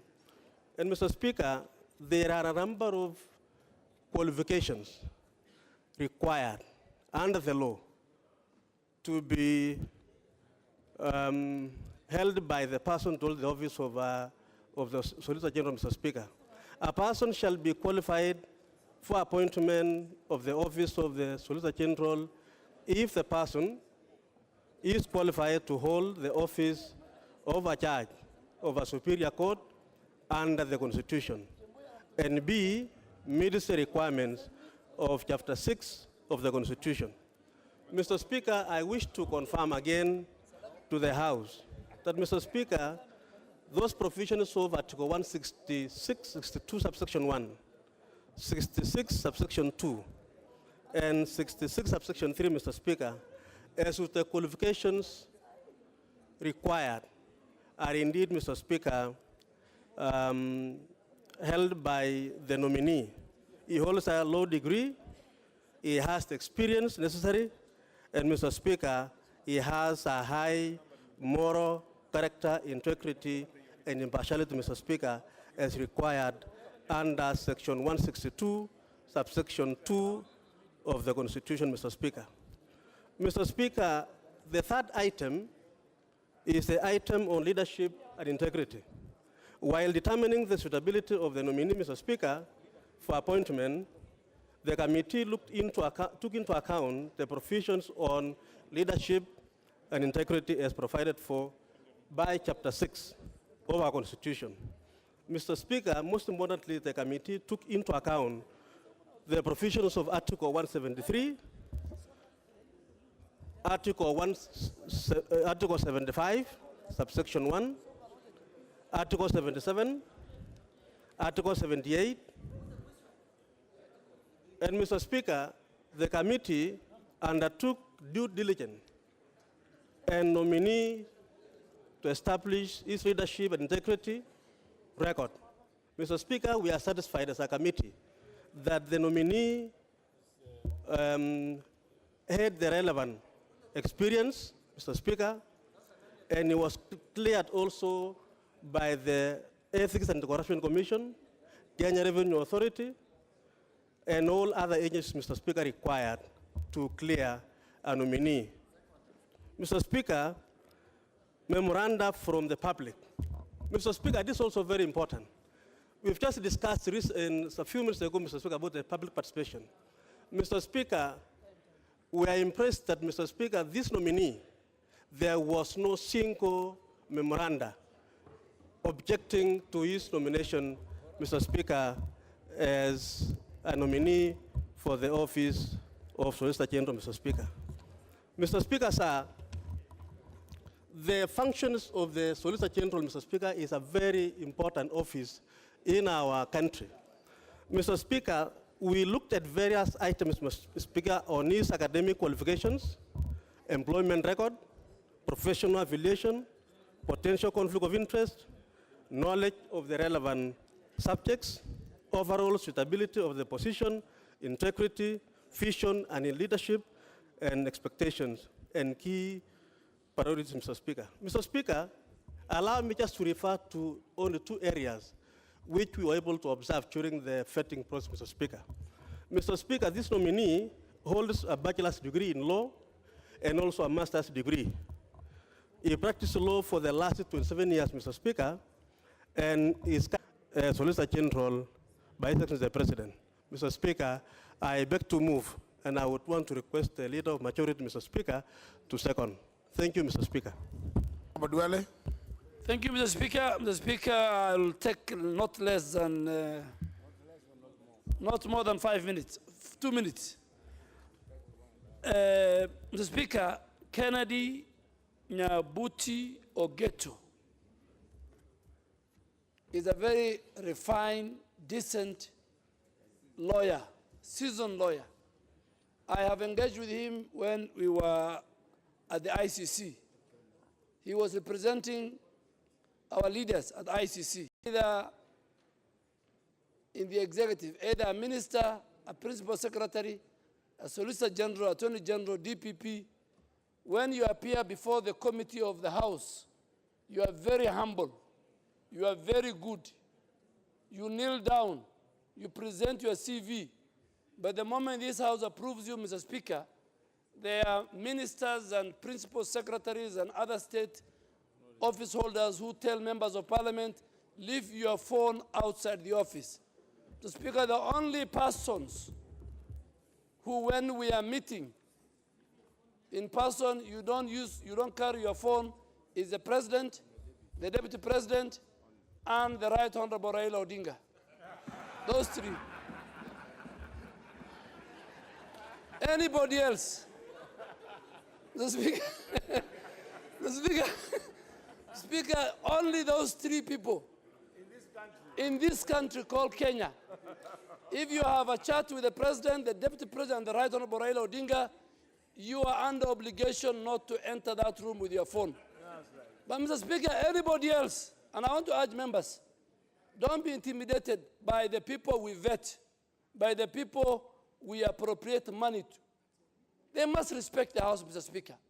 And I have really talked to the colleagues, Mr. Speaker, if you allow me, who had issues with the Cabinet Secretary for Health, and all of them, I'm sure they're hearing me, that if you don't fall within the category of the three eminent persons I have said, you cannot tell a member of parliament to switch off his phone or to leave it outside, Mr. Speaker.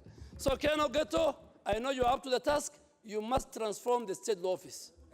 You and the Attorney General nominee, a refined, distinguished judge, Kiara, we are looking at you. You are the link between the legislature.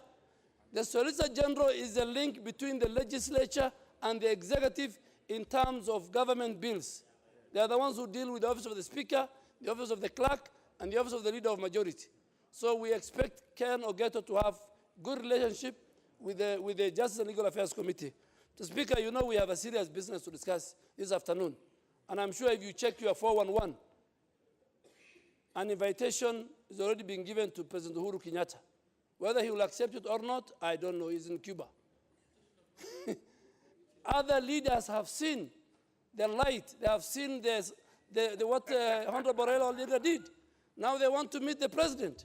This is the Kenya we want to build. So, Honorable Mavoko, come and meet me. Honorable Omboko Mulemba, come and meet me. All of us, we meet somewhere. We build Kenya, Mr. Speaker. I beg to second.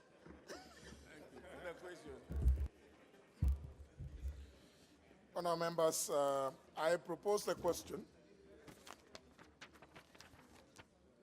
which is that this House adopts a report of the Departmental Committee on Justice and Legal Affairs on the vetting of the nominee for appointment as the Solicitor General, laid on the table of the House on Tuesday, March 13, 2018, and pursuant to the provisions of Section 9, subsection 1 of the Office of the Attorney General Act 2012, approves the appointment of Mr. Kennedy Nyabuti Ogeto to the office of the Solicitor General.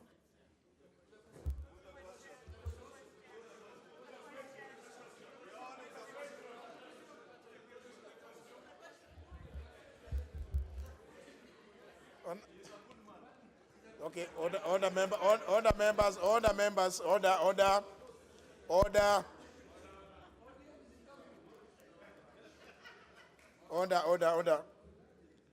Of course, it looks like there is some form of unanimity that I put the question. Can I get the answer to the question that I put the question? Will as many as that opinion say aye? Aye. As many as of the contrary opinion say nay? The ayes have it. Therefore, honourable members,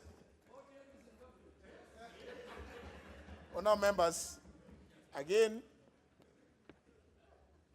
pursuant to your own approval that I put the question, I hereby put the question that this House adopts a report of the Departmental Committee on Justice and Legal Affairs on the vetting of the nominee for appointment as the Solicitor General, laid on the table of the House on Tuesday, March 13, 2018, and pursuant to the provisions of Section 9, subsection 1 of the Office of the Attorney General.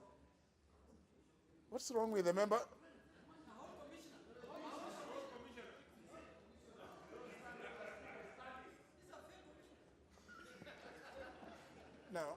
see, now there's a problem. The Honorable Momanyi, because I have read your CV, please just go and look at the standing orders again. I repeat, I put the question that this House adopts the report of the Departmental Committee on Justice and Legal Affairs on the vetting of the nominee for appointment as the Solicitor General, laid on the table of the House on Tuesday, March the 13th, 2018, and pursuant to the provisions of Section 9, Subsection 1 of the Office of the Attorney General Act 2012, approves the appointment of Mr. Kennedy Nyabuti Ogeto to the office of the Attorney General of the Solicitor General. Will as many of that opinion say aye? Aye. As many as of the contrary opinion say nay? The ayes have it. Absolutely. Order number 11, motion, report of the Committee on Delegated Registration on the National Construction Authority Amendment Regulations 2017. Chairperson on delegated legislation. Is there a vice chair? Yes. Are you ready to move the report? Thank you, Mr. Speaker.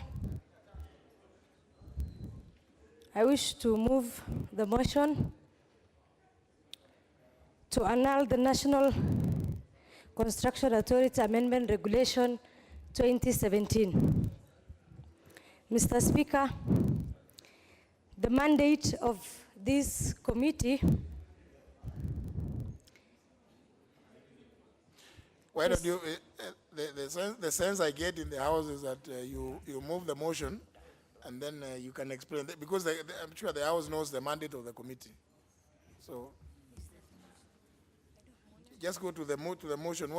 Essentially, what is it you're asking the House to do? You don't have the report? I have it. Report on the Committee on Delegated Legislation of the National Construction Authority Amendment Regulation 2017. I don't have that motion. I don't have the notice of the motion. What? I thought induction courses were conducted for all committees. How to move a report for adoption, a motion for adoption of a report of your own committee. You can even read the way it is on the order paper. But the people who are around you don't appear also to understand, because they are giving you all manner of papers. Okay, Mr. Speaker, thank you. I beg to move the motion that this House adopt the report of the Committee on Delegated Legislation and the National Construction Authority Amendment Regulation 2017, laid on the table of the House on Tuesday, March 13, 2018, that pursuant to the provision of Section 18 of the Statutory Instrument Act 2013, the Standing Order 2010-4B annuls the entirety of the said regulations.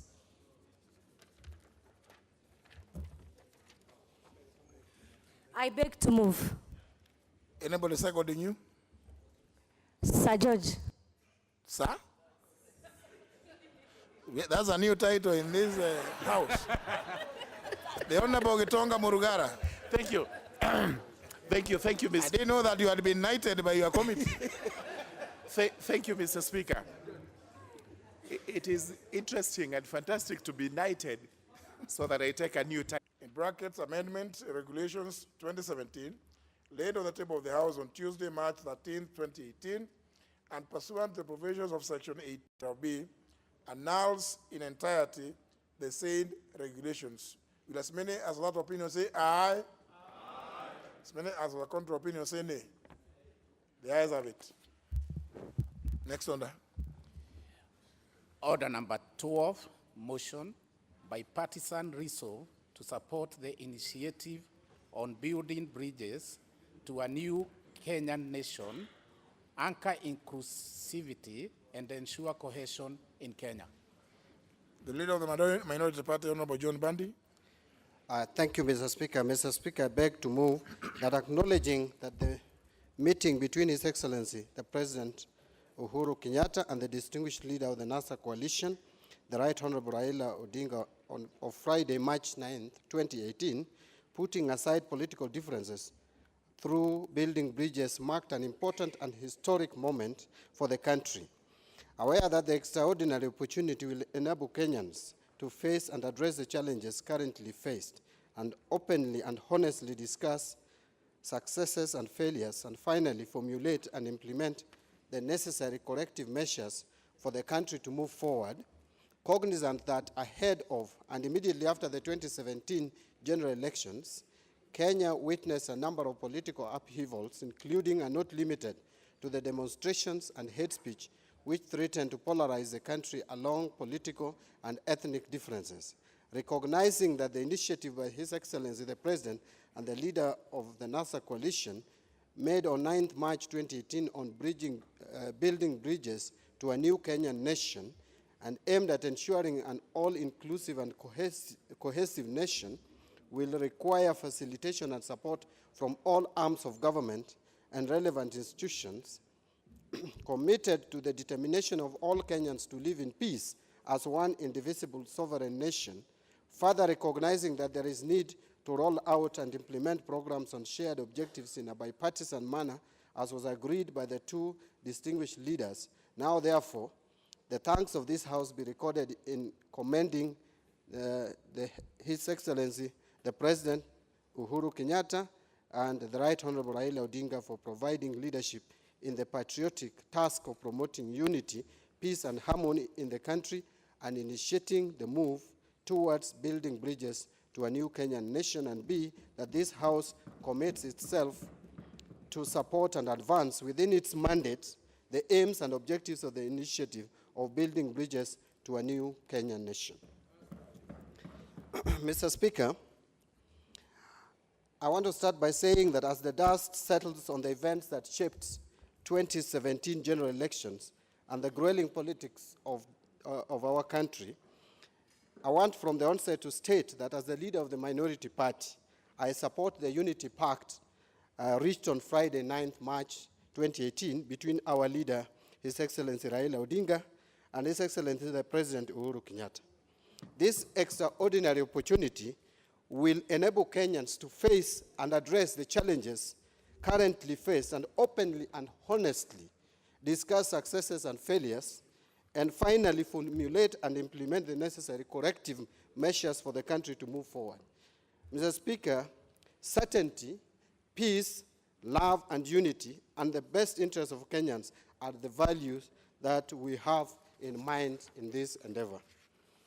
Mr. Speaker, as a minority party or coalition of parties, it has always been our feeling that in the delicate socio-economic and political environment in which this country found itself, we need to advance a process of peaceful dialogue. The much sought after national healing and reconciliation process wouldn't have come at a better time. This is what we had in mind, Mr. Speaker. Mr. Speaker, I want to shortly or briefly give background to where we are today. Allow me to briefly give a synopsis of the journey we have walked. With this, Mr. Speaker, I want to take us down the memory lane and remind us, or remind this House of some history that has shaped our country. It is said that a people without the knowledge of their past history, origin, and culture is like a tree without roots.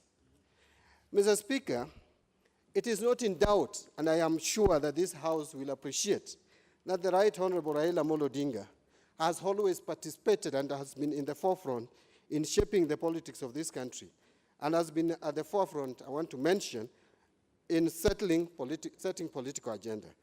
We are all aware of the hotly contested general elections of 2007, 2013, and recently 2017, and the resultant outcomes. But I don't want to dwell much into what has happened in those elections, because we all know, and probably it may not be appropriate to revive them at this point in time. But I want to just mention that in 2002, when the opposition united under the former President, His Excellency Mwai Kibaki, to gain power from the then ruling party KANU, and Mr. Speaker, I'm sure you were part of KANU then, the country was actually very optimistic of a rebirth. Indeed, the victory of NAC in that year set the country back to the recovery path, which saw the economy resuscitated. Investor confidence was very high in 2003, and actually Kenya was rated the most optimistic country in that particular year. But this has been dipping every election year. We have been having challenges every election, after every election. Mr. Speaker, the stable political transition in 2002 generated considerable goodwill from the international community.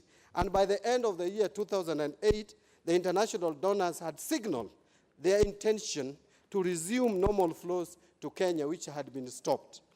Economic growth rose in that particular year of 2003 to 1.4 from a meager 1.1% of the GDP. But under the economic recovery strategy, which was launched in June 2003, Mr. Speaker, in 2003, economic policy was reoriented to stimulate growth. This saw the GDP rise steadily in growth from a rate of 1.4%, as I've just mentioned, in 2003 to 6.9% 4 years later in 2007. After the disputed general elections in 2007, Mr. Speaker, again, the GDP dropped drastically to only 0.2% in 2008. We want to take the nation back on the track of prosperity. This is what we had in mind, Mr. Speaker.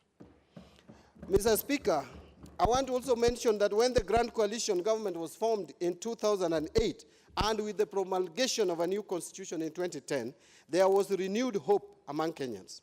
The GDP rate in 2010 was the highest so far recorded in the history of this country at 8.4%. With political uncertainties which has caused anxiety among Kenyans over the last few years, resulting into a poor business environment, the GDP has been dropping steadily. And by the end of 2017, Mr. Speaker, the GDP growth rate had dropped to 5%. In the first quarter of this year, 2018, Mr. Speaker, it now stands at around 4.4 to 4.5%. This trend should torment us as lawmakers who approve taxation. We want to address the worrying trend that now bothers all Kenyans, irrespective of political or ethnic background. This is what we have in mind, Mr. Speaker. Mr. Speaker, in 2017, we had a hotly contested general elections, which saw seeds of discord among Kenyans. And for the first time in our history as a country, the presidential election was annulled after a successful petition in the Supreme Court.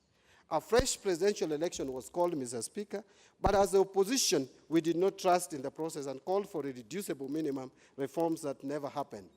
I hope this House will remember that we kept on singing the irreducible minimum. I've taken this House through this history to understand where we are and where we are heading to, and the reason why it became necessary that we work together as a country. Despite our call for a reformed, fresh, free and fair poll, the IEBC, Mr. Speaker, went ahead and set a date for the repeat elections. We did not, however, participate in the repeat election, a process that resulted into His Excellency Uhuru Kenyatta being declared the president again. The events were characterized with violence, police brutality, massive boycott from NASA strongholds, and serious ethnic polarization that once again reminded us of our tribal affiliations, albeit in bad taste. His Excellency the President Uhuru Kenyatta was then sworn in on 28 November 2017, an event that triggered the call from the NASA supporters for His Excellency Raila Odinga to also be sworn in as the People's President. With all preparations in place, Mr. Speaker, we went ahead as NASA, and His Excellency Raila Odinga also took oath of office as the People's President on 30th January 2018.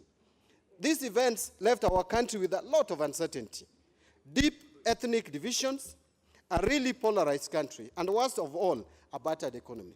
We want to address these fears, political divisions, and ethnic hatred now. And this is what we had in mind, Mr. Speaker.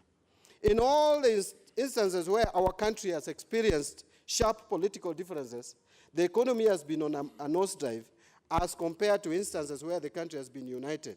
And Mr. Speaker, This is what we have in mind when we say we support the initiative by the two distinguished leaders, His Excellency Raila Odinga and the President, His Excellency Uhuru Kenyatta. It is without doubt for the common interest of Kenya and Kenyans. Mr. Speaker, so that it doesn't appear or we don't miss the point and assume that it is all about Raila Odinga, I want to remind this House that in 2003, the current president, His Excellency Uhuru Kenyatta, was the leader of official opposition and the head of minority party then, KANU. I think there's some luck with being a minority leader, probably. The cooperation he gave, Mr. Speaker, the NAC government that year led to the formation of a government of national unity in 2005. And this supported the robust economic growth witnessed between 2003 and 2007. This is a clear show that when the whole country works together, we prosper. An all-inclusive process of governance has always been beneficial to the people of Kenya. This is what we have in mind when we urge this House to support the initiative on building bridges to a new Kenyan nation. Mr. Speaker, I wanted just to touch briefly on where the strategy of NASA before this historic event of last Friday. As a NASA coalition, we had put in place elaborate strategies that would have seen us finally reach Canaan. We had formed People's Assembly in most of our counties, which would have culminated into the National People's Convention of about 10,000 delegates. That would have brought together representatives from all counties, including governors. We had in mind to bring our members of parliament, leaders of majority and minority from the county assemblies, the speakers of the county assemblies, members of the civil society, the youth, women, representatives, religious leaders, among other Kenyans.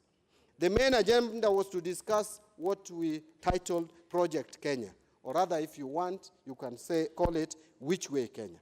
The resolutions were to be brought to the National Assembly in form of a bill and also to the county assemblies, processes that would have led to a referendum on amendment of the Constitution through popular initiative. But where are we now, Mr. Speaker? I want to confirm today to this House that we have since suspended the People's Assembly to give room to dialogue and in honor of our two leaders, His Excellency the President Uhuru Kenyatta and His Excellency Raila Odinga, by supporting their initiative on building bridges to a new Kenyan nation. I salute the magnanimous statesmanship of the two leaders who have decided to come together to restore unity. The magical handshake on 9th of March 2018 has again renewed hope among Kenyans, as evident from the political statements from both sides of the political divide. Kenya is headed in the right direction. Mr. Speaker, I want also to urge all leaders from all spheres of the society, but more particularly the elected leaders, and significantly, I want to address Parliament to embrace this national project of healing and national reconciliation to foster commitment to national development. Honorable members, our greatest glory is not in never falling, but in rising every time we fall. Honorable Speaker, this is what we have in mind. Honorable Speaker, I appreciate that the MOU between His Excellency the President Uhuru Kenyatta and His Excellency Raila Odinga is not a merger. I want to be very clear. It is not a merger. It's neither merger nor a coalition, but rather cooperation on national healing and development.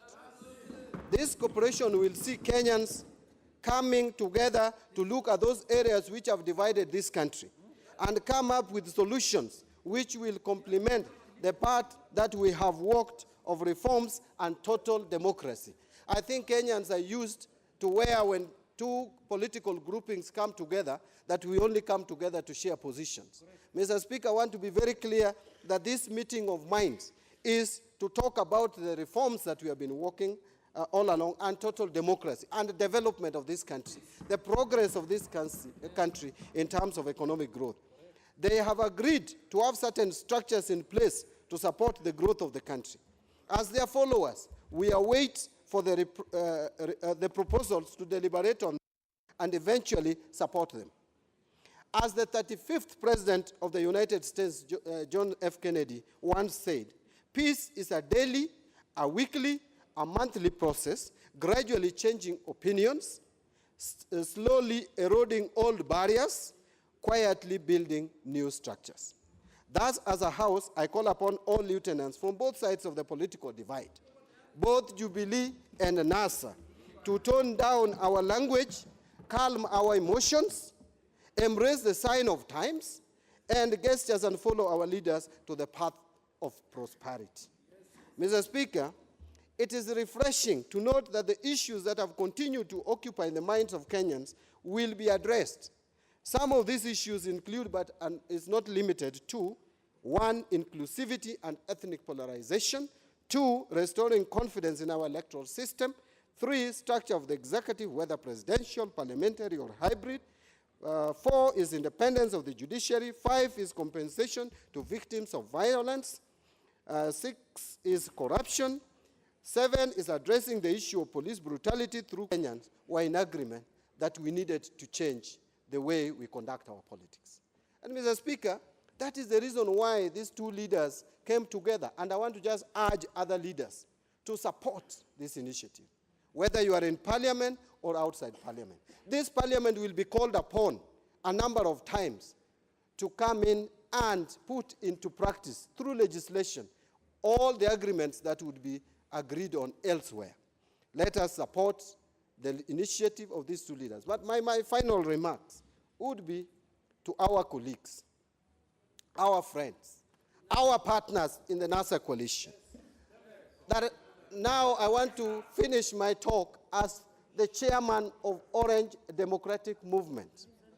Orange Democratic Movement is one of the oldest parties in this country. And Mr. Speaker, I want to advise my colleagues that we are not ready to take blackmail. We are committed to this cause, and no amount of blackmail will get us off the track. I see chairs of other parties always constantly attacking my party for no good reason. My party is a party with no apologies when we make our decisions. And once we make a decision, we stick by it.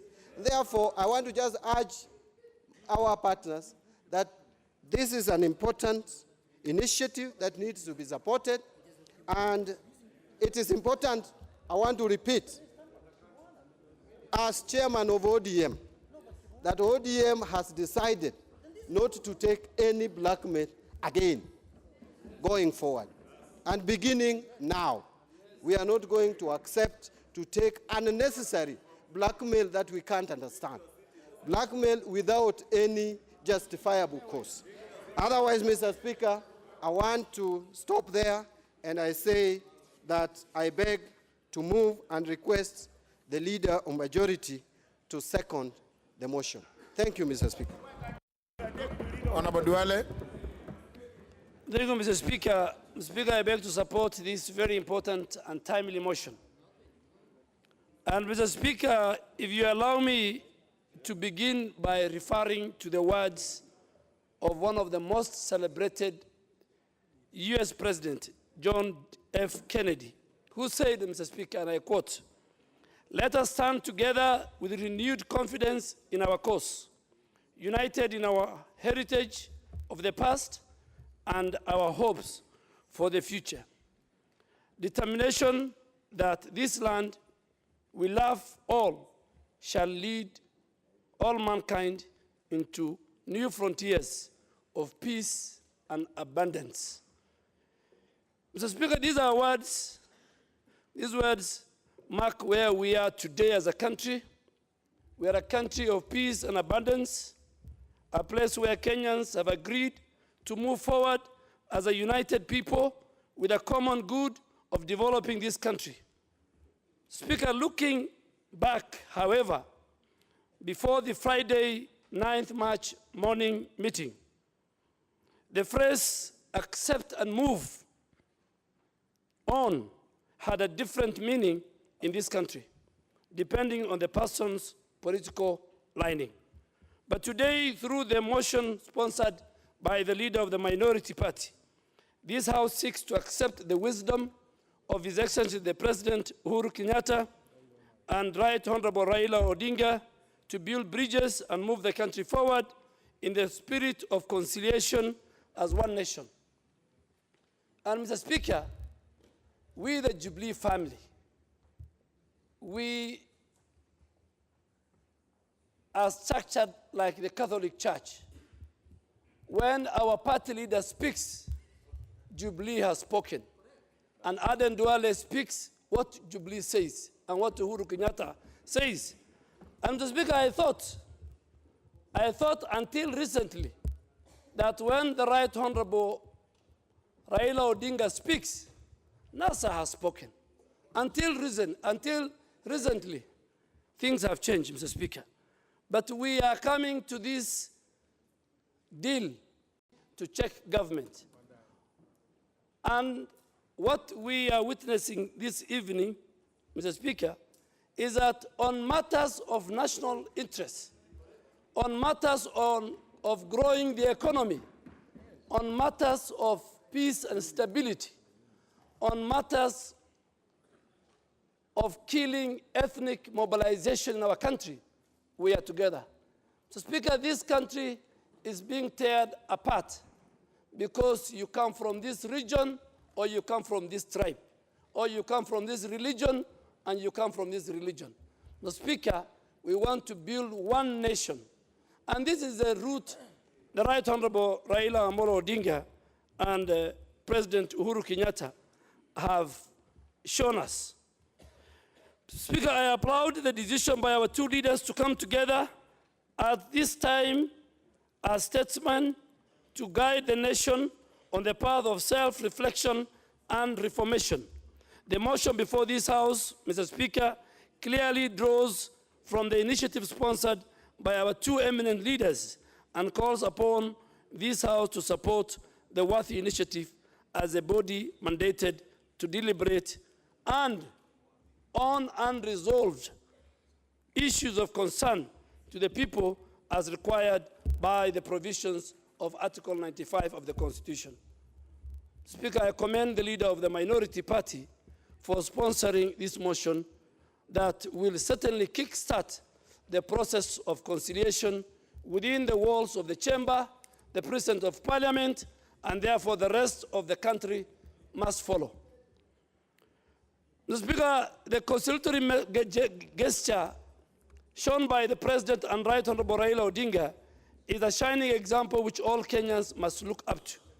The two leaders have committed to the country, and I'm sure this House must commit itself, and every Kenyan must note on the purpose to keenly support their initiative. The Speaker in itself bind any member to silence where they see or feel something is amiss. The Speaker, Article 117 of the Constitution guarantees the freedom of speech and debate in this House. As elected leaders, the first responsibility of a member of Parliament is to speak as the voice of the people he or she represents in the House. I trust in the caliber and the competence of the leaders of this House, and that the Kenyans have elected to this august House, and I believe they are up to the task of offering an effective opposition, even as we pursue a bipartisan engagement in the House for the welfare of our people. Speaker, I am ready to work with my colleagues on the other side. I can agree with them on a matter that is of the interest of the welfare of the people. Mr. Speaker, there is a question of what constitutes a majority or minority party. And this is immaterial for now. Mr. Speaker, an issue that may arise as we lend support to this noble initiative by our two leaders will be the question of which party or coalition of parties constitute the majority and the minority. Mr. Speaker, this issue may arise from the inclusivity proposed in the initiative to build bridges by our two leaders and the bipartisan resolution that I am certain this House will adopt. Speaker, nevertheless, I believe that the question is not one for resolution by the House at the present moment. Reading the mood of the two leaders, Mr. Speaker, and the reaction of the initiative, the most pressing issue to Kenya today is inclusivity, cohesiveness, reconciliation, and the assured welfare for posterity, as opposed to parochial party politics, Mr. Speaker. Mr. Speaker, as I speak for Jubilee, and I have said it, this deal does not and will not be equated to a coalition government. And at the moment, the deal is still very young. It's just one page. So we are yet to see more. And I'm sure the excitement out there, there are frictions. There are those who say this deal is going to complicate the 2022 succession politics. Mr. Speaker, I want to make it very clear from the onset that those who aspire to be leaders or presidents in 2022, you don't need to hang from the coats of anybody. Yes. So, Mr. Speaker, the days are gone. The days are gone that you want to become the president of the Republic of Kenya and you need a ladder. Raila Odinga will not be a ladder anymore. He will not be a ladder. For those who used him, yes, he will not be a ladder. And on our side, Mr. Speaker, on our side, we have no space for any group that wants to vie for 2022. The ladder is not available on the Jubilee side. We have our succession roadmap. Our candidate is already known. He is a utility player, very expensive player. All that we are doing as Jubilee is to protect that utility player. You know, I am a fan of Man U, Mr. Speaker. And there's a player called Lukaku. When Lukaku plays, we make sure that he doesn't get injured. For us as Jubilee, our strategy is clear. Just like the day and night, we have no workshops to go and sit. We have no night meetings. Our candidate is one William Samoei Arap Ruto. So if you want to come and join us, you must go for the lower position before that. You either come and ask for a deputy running mate, you either come and ask for a cabinet minister, an attorney general, a DPP once the term is over. So, Mr. Speaker, the culture of hanging from the courts. Mr. Speaker, I am a happy man because I was inducted into politics, Mr. Speaker, by none other than Raila Amolo Odinga. Of course, there are people who are scared of Raila Odinga. Raila Odinga is loved and hated in equal measure in our country. And Mr. Speaker, it's because of his history. Raila Odinga went to Kanu and left with the cream of Kanu in 2002. He joined and said Kibaki Tosha, and Raila Odinga left Kibaki in 2009 and forced him to form a government of national unity. Today, our friends in Wiper and ANC and Ford Kenya, when they remember the history of Raila Odinga, they don't sleep at night. They don't sleep at night. They say the coalition, the Speaker, they will have their time. I'm giving the history of a great man. But Mr. Speaker, Raila Odinga has said, and I'm sure, in my opinion, Raila Odinga has a history to protect. He has a legacy to protect. He has a rich reform history to protect. That's right.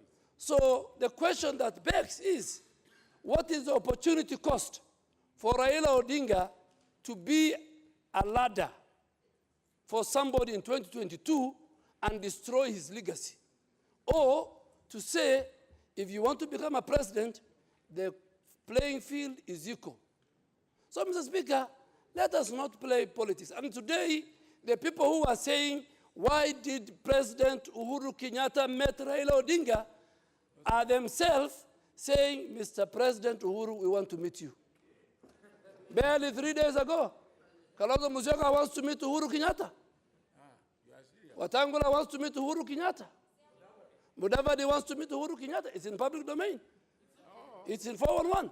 So why bash Raila Odinga when he met Mr. Speaker? You know what I thought? Mr. Speaker, as a leader of majority, I know in this house when I speak for Jubilee. When Bandi speaks, he speaks for NASA and the minority side and NASA side. And because Honorable Bandi, yes, he's the chairman of ODM, but he draws his powers and myself from Article 108 of the Constitution and Standing Order 19 and 20 of the Standing Orders of this House, the Speaker. So he's not a small man. It's only his letter that will matter. So, Mr. Speaker, I thought on Friday when Uhuru spoke and Raila Odinga, the Right Honorable, spoke, the whole of Kenya spoke. Yes. Speaker, the whole of Kenya spoke. Speaker, I don't know what the problem is. Uhuru speaks, Raila speaks, Kenya kwisha, manano imekwisha. Speaker, they have spoken. Because, Mr. Speaker, unless, and Mr. Speaker, I don't want to demean leaders. You know, when Isaac Ruto was made a principal, and Munya was made a principal, that is the day I realized there's a problem with the definition of a principal in NASA. Mr. Speaker, because this principal thing must have some benchmark, must have some shareholding, some threshold, because there is no way a principal with 76 members of parliament in this house, with a principal in the Senate who is the only one, and is the leader of minority in the Senate. Then we have another, no, Mr. Speaker, I'm not saying bad. You know, I looked at leadership. ODM has 20 senators in the Senate. Ford Kenya has only 1. Then I asked myself, how did this guy, what is the magic, what is the calculation? How did this man become the leader and not James Orengo? This is the problem is Raila Odinga is a very trusting man. He's a very trusting man. He's a very good man. He has a good, and he wants to move the country. So my advice is that let us, all of us, move together. As we move, these friends of ours from the opposition introduced something called resist. Companies like Bitco and Safaricom suffered economically. Mr. Speaker, there was tension in the country. Mr. Speaker, we must thank Honorable Raila Odinga and the President for bringing down our country, for uniting our people. 2022, it will sort out itself. If you are ready to vie, prepare for William Ruto. He's a utility player. He is our striker. And you as Jubilee, we will make sure he is not injured and he wins and scores both at home and away. And of course, away, I mean in NASA. We are ready to form a serious coalition with ODM going forward in 2022. Yes. On a serious, structured way. Yes. We are ready. We are ready if Wiper agrees to form a coalition with us and they get the running mate, we are ready. We are ready to form a coalition. Any group that is ready to work with us and take number 2, or a minister or a speaker or something, we are ready. We are ready. Yeah, we are ready. Or majority leader. Or even the majority leader. I'm even going to quit. Even my seat, Mr. Speaker, even I am ready to give my seat to ODM, and so that we want the next election, Mr. Speaker. The next election, we want William Ruto to win by more than 3 million votes, so that there will be no kelele in Kenya. Yes, there will be no kelele. And Mr. Speaker, I know why there is a lot of upheaval in the NASA backyard. And I want to make it very clear. People were squatters in ODM land. They were squatters. Raila Odinga is a brand, my friend. Mr. Speaker, he's a brand. And as Jubilee, in fact, we are talking to him. We want him to endorse and say Ruto Tosha in 2022. We will say it. And we have no arrogance. We have no arrogance against ODM. We want ODM to criticize us when we go wrong as a government. Yes. We want ODM and NASA to work with us for the interests of the people of Kenya. But Mr. Speaker, this House must introduce a bipartisan way of doing things, where I agree with Honorable Bandi and Junet, they agree with me and Honorable Deputy Leader of Majority, Honorable Jimmy. Speaker, we must build a country. The Speaker, we cannot have, let us even bring the necessary reforms. If you want to reform the police, if you want to reform the electoral reforms. But Mr. Speaker, Honorable Bandi, today you have spoken, do not allow to be blackmailed, intimidated by people with very little shareholding. Yeah, in big companies, you only talk to your partner. You can't talk to, you know, I'm a pastoralist, Mr. Speaker.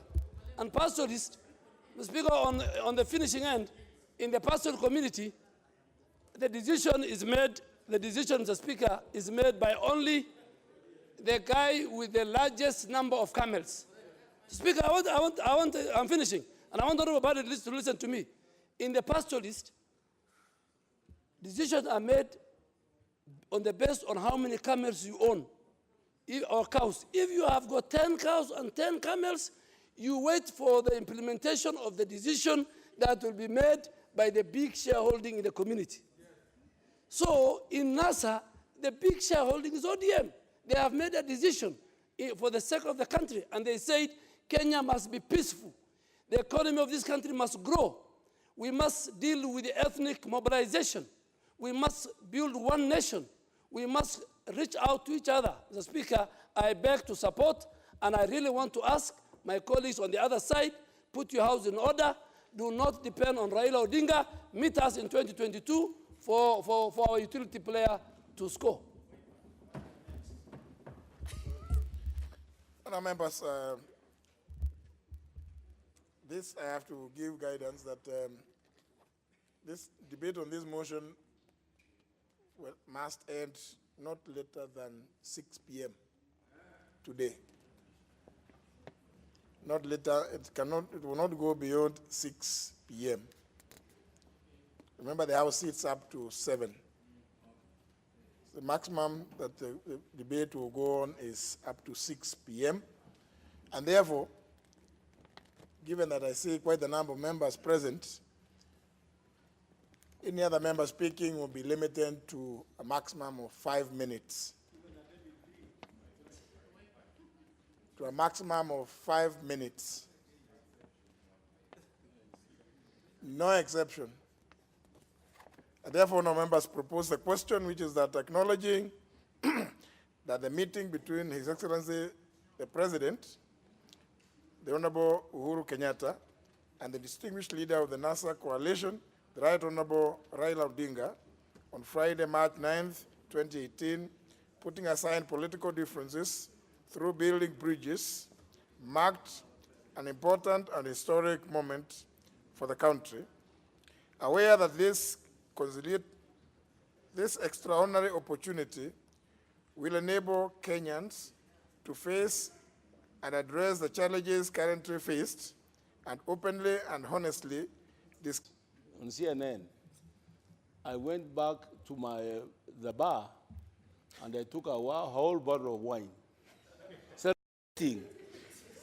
Celebrating that our leader, our two leaders have at last put the interests of the country ahead of their own personal interests. And for maybe a second time, they demonstrated to this country that actually, when he's fighting, he's not fighting for self-interest. He's fighting for the national interest, although sometimes it's misguided. That's where he takes some wrong routes. But now he has discovered the correct route, the route to serve the Kenyans. Yes. And me coming from Nyanza, I'm a very happy man. You know why? Now Nyanza as a bloc will support William Samoei Ruto come 2022 as a bloc. And the Mbadi will be very close to our leader here, and to prepare his chance for having a shot as a deputy president. Mbadi, you listen to me. Yes. You are my student. Listen to me. If you play ball For the interest of Kenyans, don't. you can reach there. No, if you want to check it. Okay? Those who have been fighting to take over from Raila will be messed up because they cannot beat you. When we fought as Nyanza as a bloc, we fought for William Ruto, 2022, and we may try to convince him to take you as his deputy. We'll try to do that. Okay? So you play ball with us. Now, for those other members of NASA, who are blaming the Right Honorable Raila for having talked to the president, and then you come back here and you tell us you have been seeking dialogue. Must dialogue have all the 4 people? Can dialogue be started by 2 people? I thought you would be applauding it and asking what part can you play in creating a peaceful and prosperous country? Mr. Speaker, this parliament will create history. You were able to implement the ideas, the ideals that have been pronounced by our 2 leaders. Because those ideals are for the prosperity and the unity of this country. So that when I'm appointed to a position, I don't have to say, you don't have to tell me, oh, he's a Kisi. When anybody is appointed to a position, we don't say he's a Suba, although most of you don't know that he's a Suba. Okay? So that we work as a country. Is a Bantu. He's a Bantu. That guy is a Bantu. Now, Mr. Speaker, I will urge my friends who are the principals in NASA, the 3 other principals in NASA, they are all my friends, that actually Raila has gotten tired of carrying you in his back. Please give him a chance. Give him relief. He's tired. He's tired. Yes, he's an old man. Yeah, so what you do, you go along with him, supporting him. When you see him almost terrorizing, you assist him not to fall down, okay? Like in the ideals that he has now pronounced himself on. Support him. Chris, please support him. Because if Raila did not want you to be a deputy whip, you couldn't be. You know your numbers here, how many they are. So support him. Mr. Speaker, with those few remarks, and those who may speak to Muse Raila, say I'm really congratulating him, and I'm really very happy with his decisions. Thank you. Well done. Now, honour members, I think I want you to, of course, the rules of relevance must guide every debate. And I think if you listen to the mover, as he moved the motion, I don't see anything in this motion about elections. Is there? It may be implied, but I think if we can just stick to the motion, we will do ourselves a great service. I want to falter the leader of minority that you, the big brothers indicated earlier, should never at any time look like one now to intimidate. Community, the people of Trans Nzoia, whom I'm going to lead as a governor come 2022, God willing, Mr. Speaker, they expect development. The Jubilee government, it must be inclusive, Mr. Speaker. When these 2 coalitions, when these 2 people came together, Mr. Speaker, I spoke to the CEO of the Nairobi Stock Exchange, and he confirmed to me that the stock market has gone up, Mr. Speaker. That's what he told me, Mr. Speaker. And indeed, it is true. And we expect the remaining positions. President Uhuru should be nominated to everybody. But I was surprised yesterday, some positions were moved quickly, Mr. Speaker. We thought they are going to throw some things in Nyanza, in Trans Nzoia, in Western, in Coast, in everywhere, Mr. Speaker. We are requesting him wherever he is, the positions that are remaining in the spirit of inclusivity. We want to see more PSS, Mr. Speaker. We want to see more CSS from the strongholds of NASA. Because, Mr. Speaker, we are all taxpayers, and we are going to be committed. We are going to put Jubilee on toes if at all they are bringing some issues which are not for public good. But the things that are there for the public good, Mr. Speaker, we are going to support the government. We are going to be very objective, and we want to grow this country to greater heights of prosperity, and I thank you. Sankok.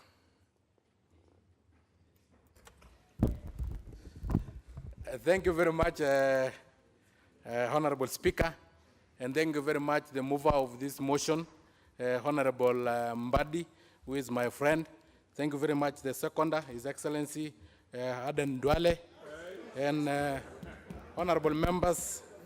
For the first time, I'm a very happy man now that the country have changed and have united together with one slogan of Tuko Pamoja, one nation, one love, one people, one deputy president, one God, and same destiny. All of us are united, and we are moving forward as a country.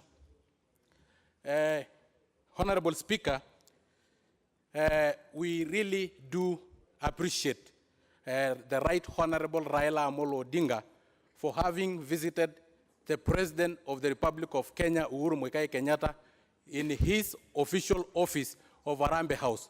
And that golden handshake have brought the country together and have toned down the tension that was developing in this country. Honorable Speaker, for those who may have different opinion, we and Kenyans in general only understand one form of dialogue. And the dialogue that we understand and we want as Kenyans is a dialogue that will lead to peace, tranquility, inclusivity, reconciliation, as well as prosperity. The handshake that the two leaders of this country, when they met on Friday, have brought this country together. Honorable Speaker, we have lost investors. Tourists have run away from our countries. Donors have escaped our country. And even our friends who used to visit us from abroad are no longer visiting us because of the tension that we had. But because of the coming together of our leaders, we are starting to see a situation whereby donors have returned to our country and our economy will be back on track. Honorable Speaker, we want as a House to support and to come together and move together this country to economic prosperity. Honorable Speaker, for those who are saying that the coming together of the two great leaders will kill opposition in this country. No, there have not been opposition in this country from 2013. We have only been having, under the new constitution, majority side and minority side. And whenever we differ in opinion, does not mean that we have opposition or we have the ruling side. We have the minority, we have the majority. And when we differ, we agree. ODM still remain the biggest minority party. And the rest, as we have indicated earlier, they should not actually try to intimidate, because I have heard them giving some condition that this must be structured, must be inclusive. But Honorable Raila Odinga is the flag bearer and was the flag bearer. They carry our aspiration with them. And when they meet, the whole country have met. So we support them. Honorable Speaker, the only thing here is that that simple handshake have killed careers of some of us. I don't know whom I will be dealing with. And you know, you must deal with a lion to be recognized in this country. If now I'm left to deal with Kalonzo. You know, when you also, when you also put on helmet and you go and deal with a rat, people may not know that you are a man enough. You need to deal with a lion. And surely with that handshake, some of our careers are finished. Honorable Speaker, I do support this motion.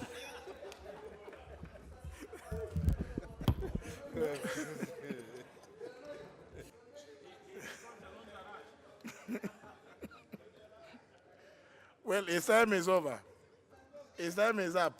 So let me recognize the member for Suna East.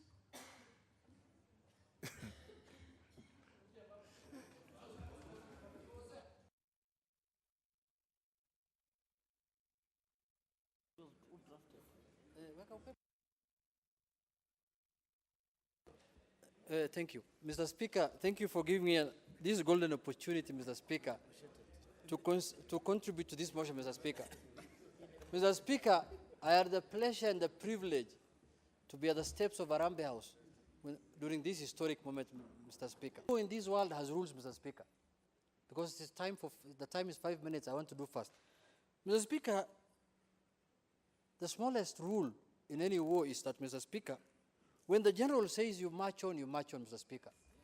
When the general says you retreat, Mr. Speaker, you retreat. And when the general says, Mr. Speaker, you resist, you resist. When the general says, Mr. Speaker, you hibernate, Mr. Speaker. And when he says dialogue, you dialogue, Mr. Speaker. And Mr. Speaker, the last time I checked in our books and records, the Major General that we had in NASA was one Raila Amolo Odinga. And these others were lieutenant generals, you know, other low cadre there. So, Mr. Speaker, when the Chief of Defense Forces speaks for the military, you have to follow the order, Mr. Speaker. Mr. Speaker, I have checked the agreement of NASA, Mr. Speaker. I read it from page 1 to the last page, Mr. Speaker. I have not seen a single statement that says Raila Odinga should not meet Uhuru Kenyatta, Mr. Speaker. I don't know where the noise is coming within NASA, Mr. Speaker, that Raila has met Uhuru, Mr. Speaker. And these two people have similarities, Mr. Speaker.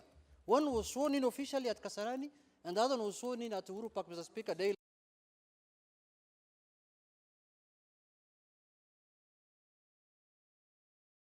Whichever oath you want to say, Mr. Speaker. Nobody else has taken oath, Mr. Speaker. So, Mr. Speaker, if one oath taker has called another oath taker, Mr. Speaker, and he has said, can we compare our oaths, Mr. Speaker? Which one was constitutional, which was unconstitutional? Mr. Speaker, what's your problem, Mr. Speaker? Mr. Speaker, I want to speak to my NASA colleagues, Mr. Speaker. Nothing stops from NASA continuing talking and dialoguing within themselves on who is going to be their presidential candidate in 2022 as our leader continues engaging President Uhuru Kenyatta on how to make our country together, Mr. Speaker. Nothing stops. We can still have our presidential candidate as Kalonzo Musyoka. We can have as Wetangula. We can have as Musalia Mudavadi. Nothing obstructs us from continuing dialoguing among ourselves. I remember William Ruto saying, we spent a lot of time in seminars, in hotels, dialoguing who's going to be our candidate in 2013. This is the opportune time that we need to start talking as NASA to get our presidential candidate, Mr. Speaker. Because William was right on that, Mr. Speaker. I was in part of those seminars. We sat at Ole Sereni, then we went to Stoniati, then we went to Naivasha, then we went to Vipingo, Mr. Speaker, looking for a presidential candidate. By the time we are agreeing on one, the election is 3 months to go, Mr. Speaker. It is now time we should sit as NASA and agree on our presidential candidate, Mr. Speaker. As my leader, Honorable Raila Amolo Odinga, continues engaging with his counterpart, Mr. Speaker, on the other side, on how to make the country one, to unite the country, and make our country bigger than any other nation in the world, Mr. Speaker. Mr. Speaker, I'm not a small man, you know that, Mr. Speaker? Because of all these people who are seated here, I'm the only one who is at the steps of that Harambee House. And I'm the only one who knows what is inside that thing for the country of Kenya, Mr. Speaker. There are a lot of good things, Mr. Speaker. Add me because I was in Harambee House, 2 minutes. Mr. Speaker, Mr. Speaker, that document you have seen, Mr. Speaker, signed by the two leaders, Mr. Speaker, is for the well-being of the country, Mr. Speaker. Is for the good of the country, Mr. Speaker. Mr. Speaker, in spite of my leader meeting the president, does not mean we have lost our obligation as ODM to be the opposition leaders of this country, Mr. Speaker. We will hold the government accountable here in Parliament, Mr. Speaker, by virtue of where I'm seated, Mr. Speaker. Mr. Speaker, in mature democracies, presidents and opposition leaders meet, discuss what is good for the country, agree and disagree on issues, and move on, Mr. Speaker. But it's only in our country where if you are an opposition leader, Mr. Speaker, You know, Mr. Speaker, I'm almost elevated to a position of deputy principal now, Mr. Speaker, in NASA. Because you saw where I was. The principal, now I'm the deputy principal. Mr. Speaker, this 1 minute. Mr. Speaker, what is contained in that document, Mr. Speaker, is something that is going to live for eternity. You know how our economy went down? You know how communities fought? Mr. Speaker, you could see even the deputy president was not there. When they finished the agreement, Mr. Speaker, they said, go and sell this gospel to your people. Raila Odinga to go and sell to his people in NASA, and Uhuru Kenyatta to go and sell to his people in Jubilee. People cannot wait until the guy who's carrying the Bible has not arrived. You are making noise. You are saying, oh, I was not consulted. I was not told anything. Consult what, Mr. Speaker? Mr. Speaker, it is time to call a spade a spade. This country must move forward. We are all Kenyans. We must live as one country or we separate. If we have to live as one country, Mr. Speaker, the only way is the way.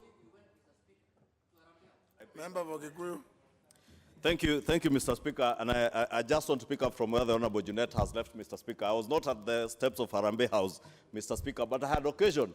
Last Tuesday, we were in Mombasa, Mr. Speaker, through the courtesy of Honorable Junet and his phone, through his phone to speak to the Right Honorable Raila Odinga. And I remember that time I did mention to the Right Honorable Raila Odinga that we respect him and honor him as a great statesman in this country. And therefore, I want to take this opportunity to commend both His Excellency President Uhuru Kenyatta and Raila Odinga for this very momentous opportunity they have afforded children and generations of this country, Mr. Speaker. And we have been told that leadership, great leaders are defined not by the actions today towards the next elections, and that is what these two leaders have done, but actions that they will do for future generations. And what they have bestowed to this country, Mr. Speaker, is an opportunity for rebirth of our nation, Mr. Speaker. If you look at the issues, the Honorable Junet mentions that are in that document, issues to do with strengthening of devolution, issues to do with divisive elections, that every election year for the last so many years, since 2007, actually since 2002, Mr. Speaker, we have seen, and the minority leader did mention that, in 2003, 1.4% to a high of 6.9%, just before the 2007 post-election violence, and that coming down again to almost 5% in 2017. And Mr. Speaker, only last week, the Cabinet Secretary for the National Treasury did confirm that as a result of the bad politics and the extended electioneering we had last year, only the first half of this financial year, we have lost about 84 billion shillings of our projected revenues. And that is the actual cost, Mr. Speaker, of bad politics. Therefore, these two leaders are talking to this country, asking us to think about our divisive elections every cycle of 5 years of election years. They're talking about issues to do with our safety and security as a nation, issues to do with shared prosperity. That shared prosperity, Mr. Speaker, we can only have shared prosperity if we have a peaceful nation. And therefore, Mr. Speaker, the fact that these two leaders have come together, and they said it in their statement, that both of them, in a big way, symbolize the full cycle of divisions that this country has gone through over the years. And they said it will not be in their time as leaders, as president and as leader of the opposition, that they will allow this country to go to the dogs. And therefore, as they sought last Friday, Mr. Speaker, that those of us behind them, those of us in NASA, those of us in Jubilee, and I want to commend those of us in the Jubilee fraternity, that we have rallied behind President Uhuru Kenyatta in supporting this initiative. I want to pose that challenge to those of our colleagues in NASA. Please, irrespective of whether in ODM, Wiper, Ford Kenya, Amani, and the other parties in that coalition, please rally behind your leader, Raila Odinga, to bring together this nation, that we may have that shared prosperity, that, as the minority whip says, after these 5 years, and nobody is saying, and the minority leader said, we are not witnessing a merger. It is not Tinga being swallowed by Jogo. ODM is not being swallowed by Jubilee. It is not a Nusum coalition. It is not even a coalition agreement. It is an agreement to work together. It even has nothing to do with succession politics. It is about bringing our nation to cities of personalities, and therefore we must, as a House, Mr. Speaker, and as Kenyans, support these two leaders to bring this country together, that we end our divisive politics, we build our economy, this endeavor. It is for the betterment. Member for Makueni. Thank you, Mr. Speaker, for giving me an opportunity. Oh, no, members, don't raise your hands. I have, you see, I have at least, sorry, Honorable Manso, let me just tell you, member, I just want to now make this clear. Most of the, and even as coalition, Honorable Manso, I also know that there's an element of regions, counties. So, for instance, but from Wiper, the Honorable Makali Mulu spoke, is from Kitui County, and this one is from Makueni County. So those from, so you just have to bear that in mind, that I actually know most of you. So when you hear one, if you are ODM and you hear somebody from Siaya has spoken, you know that your chances of speaking is reduced. It goes a little further. Now, there's also leadership, of course. There's leadership, that is different. That is leadership. The Honorable John Bandi is the leader of the minority party, and he's actually the mover of this motion. So that doesn't count. So don't worry too much about when the leaders speak. The Honorable Duale, if I see the request from a member from Garissa, obviously they will speak, because the Honorable Duale speaks as leader of the majority party. So, but of course, now I just want to caution. But you see, the problem I'm having is one. I'm trying to look for names of women in this list, but I think the women never made up their mind as whether to contribute. So you must be. I have 50 requests here. So you must be, and my screen only shows the first 10 names. So you must be in the list, which is the number 40, 41, and up to 50. Please also make up your mind from early, so that I'm able to see you. Honorable Manzo, please. Speaker. Mr. Speaker, I really want to thank you for an opportunity to contribute on this very important motion. Mr. Speaker, since the last election, the party and the leadership of WIPA has been for dialogue, and up to today still stands for dialogue. The initiative by the Honorable Raila Odinga and the President is great and is a good initiative for this country. And in fact, Mr. Speaker, what is most important also, Mr. Speaker, is to carry Parliament along with it, and carry political parties along with it, and also carry Kenyans along with it. During the last election, Mr. Speaker, a lot of people lost their lives. They had no answers as to where to begin. They had no answers as to how to get compensated for those who are injured. In fact, 2 members of this Parliament got serious injuries in that time. There were extremes also on the part of the government, Mr. Speaker. There was no really reason to deny the Honorable Raila Odinga a meeting at Uhuru Park the day he had come back from America. And it is through these talks, Mr. Speaker, that we are not going to see tear gas again as a country, which will even affect people who are not part of it. We will not see water cannons, Mr. Speaker, which are very poisonous. We want to build our nation and make it safe for our visitors and make sure the economy grows. But also, most important, for NASA, it has been proposing constitutional amendments. It has also been proposing a better way of dealing with election stalemates. And this can only be done, again, Mr. Speaker, through this House, through a structured method where there is maybe a law or a resolution of the House on the way forward, Mr. Speaker. For this to be done, Mr. Speaker, there has to be structured dialogue so that it is not open blanket. What was signed by the 2 leaders, Mr. Speaker, was a document of utmost good faith. And utmost good faith has to be nurtured, Mr. Speaker, has to be revealed, has to be shown, there has to be goodwill on part of the 2 divisions of Kenyans which existed. And I also want to say, from the time this dialogue started, Mr. Speaker, we have seen high spirits in Kenyans, there is a hope in Kenyans, and I believe the issue of blackmail should not arise at all, whether from the side of NASA or the side of Jubilee.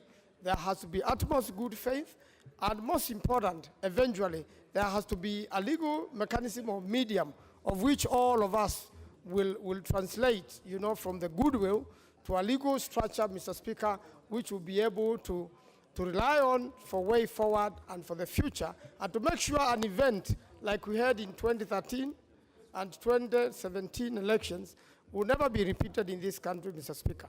In the past, Mr. Speaker, 2008, when there was post-election violence, Mr. Speaker, many Kenyans lost their lives.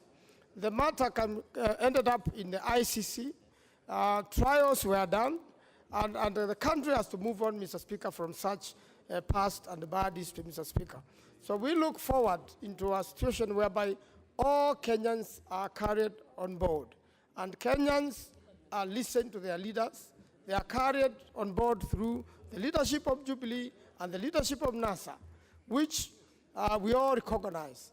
Once Kenyans participate, Mr. Speaker, every Kenyan will get an opportunity to contribute, just like we are doing on this floor. And also, most important again, Mr. Speaker, Parliament now will be able to do its business with the majority and minority, so that we can be able to make laws which are for the prosperity and for the greatness of this nation. I thank you, Mr. Speaker. I support. Member for Bumula. Member for Bumula. Honorable Mabanga.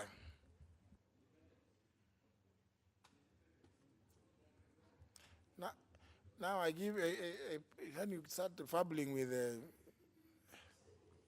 Okay. Thank you, Mr. Speaker, for giving me this opportunity. Also, the Bible, just to thank God for what had happened. And interestingly, I opened the Beatitudes of Christ when he said that blessed are the peacemakers. And interestingly, Mr. Speaker, since the time we had election in August, I have had 2 occasions where personally I almost lost my life because of this party politics. And when Honorable Raila Odinga met the president, actually I received a lot of calls right from within this country and even abroad, congratulating the leaders of this nation for the move they had done. One thing we ought to understand as the members of this House is that it comes a time where actually leaders are set apart. And you can only be set apart by your principles and the results you want to achieve. I listened to the mover of this motion, and I was so impressed with what you said, Mheshimiwa Mbadi, the Honorable Minority Leader, that they are not going to lose focus on what they mean or what they intend to achieve as the minority of this House. They will not lose focus on the reforms of this country, and they are not going to lose focus on to put the government on checks and balances. But at the same time, they have also committed themselves to ensure that they will work together with the majority of this House to ensure that this country gets the best out of the leaders that are in this House. I want to stand and support that the initiative that Mheshimiwa Raila, Honorable Raila Odinga, and the president of this country, they have come together as great leaders of this nation, and as many have said, that when 2 leaders speak, almost the whole nation comes to a standstill. I will agree with many of us that lives was lost and properties have lost, and it's time for us to come together as a family, as a nation, and put the nation first, so that our children can at least have a foundation to build on when time comes for them to stand where we are standing. Mr. Speaker, this time as we sit here, you realize that outside there, people right now, they are counting losses of what they lost when the 2 leaders could not speak to each other. I've heard from other leaders from the coalition saying that this was their initiative. That is very important to know who you are. Even if you're in a family, you need to take your position as a person so that you don't wait for your elder brother to take initiative and then you start crying foul. Some of us who won election as independent leaders, Mr. Speaker, you realize that we were fighting 2 giants. And you had to set your records very right for people to understand and know who you are. So this time, as we sit here, I can assure you that leaders in this coalition, some of them have benefited because of Raila. I have talked to Raila on many occasions, and I know what he stands for. I must take this opportunity to congratulate him. I must take this opportunity to congratulate His Excellency the President. But most importantly, I want to urge the two leaders that let them not lose focus, because both of them actually, they have a legacy to leave.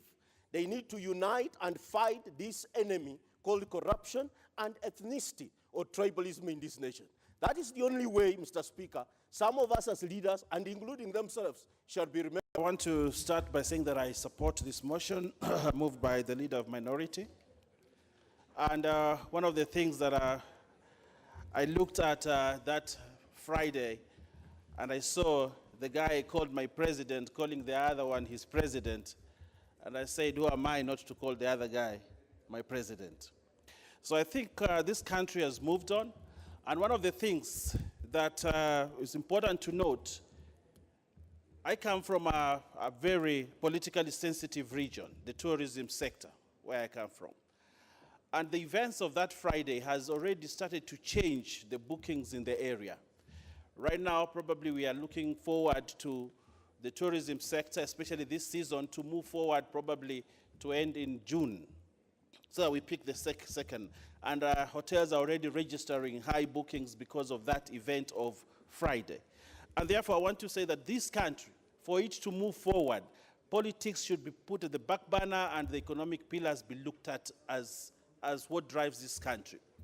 But more important, what I would like to say, Mr. Speaker, is that the idea of inclusivity is what will take this country forward. I think for many years, the coast region has always felt that they have not been included. And one of the things that as a region from the coast, we would stand to still say that the Mijikenda community has been denied a position in government, especially at cabinet. And with this new pact that is coming and the new dialogue, I hope His Excellency the President will take an opportunity to name a cabinet minister from the coast region, especially the Mijikenda, to sit there so that we truly feel that the Mijikenda have been properly included in this country. There are very many issues. Probably I was the person looking at bringing in here a cessation motion. But with the unfolding events, probably we will need to start revisiting our position.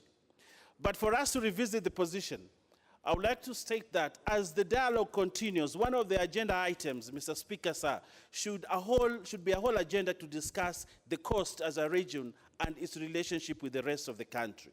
For many years, I think we have felt marginalized, and we continue to feel that way, and we actually thought that the Jubilee government, one of its agenda was to continue to marginalize the coast region. But I stand here today, I also want to be in that dialogue team so that I can speak for the coast. I am ODM, but I'm ODM coast, and I want the issues of the coast region to be aptly represented at the dialogue table. I want to end my speech by saying this, Mr. Speaker, sir, that the fact that 2 or 3 leaders were not part of that moment, that historical moment, should not derail the goodness of the moment. That my brothers and our young brothers in Fort Kenya, Wiper and ANC feel shortchanged, but I'm encouraged because I read the breaking news that they have announced that they actually also want to meet the president. And I just hope that the president will continue. It is there in breaking news, and we have read it, that Mheshimiwa Kalonzo Musyoka has made it public that he's ready and he wants to meet the president as soon as he arrives from Cuba.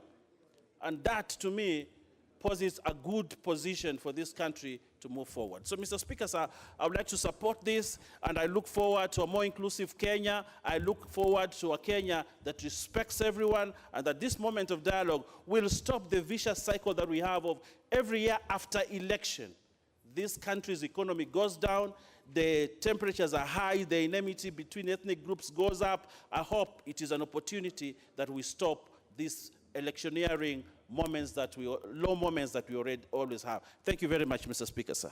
Honorable Soipan. Thank you very much, Mr. Speaker, for giving me this opportunity to also join colleagues who have spoken before me in congratulating the minority leader for a mature democracy for our country. And Mr. Speaker, the first thing that came to my mind when I saw our two leaders do the golden handshake, Mr. Speaker, was to look at them as the peacemakers that the Bible talks about. Mr. Speaker, the Bible talks about the blessings that are bestowed upon peacemakers, and they shall be called the sons of God. And I was just wondering, Mr. Speaker, for those who had a different opinion or who are throwing stones at our leaders and complaining and whining that, this shouldn't have happened, you wonder where they belong. Mr. Speaker, we are at a point where we should not be reading anything beyond what this initiative is, Mr. Speaker. It has been said loud and clear, and I have not seen or heard anything that talks about, power-sharing deals that this thing is about. Mr. Speaker, it's about the welfare of Kenyans. It's about shared prosperity by all Kenyans. And like I said, we are at a point where, Kenya is actually graduating into a mature democracy where we can agree to disagree on certain political ideologies.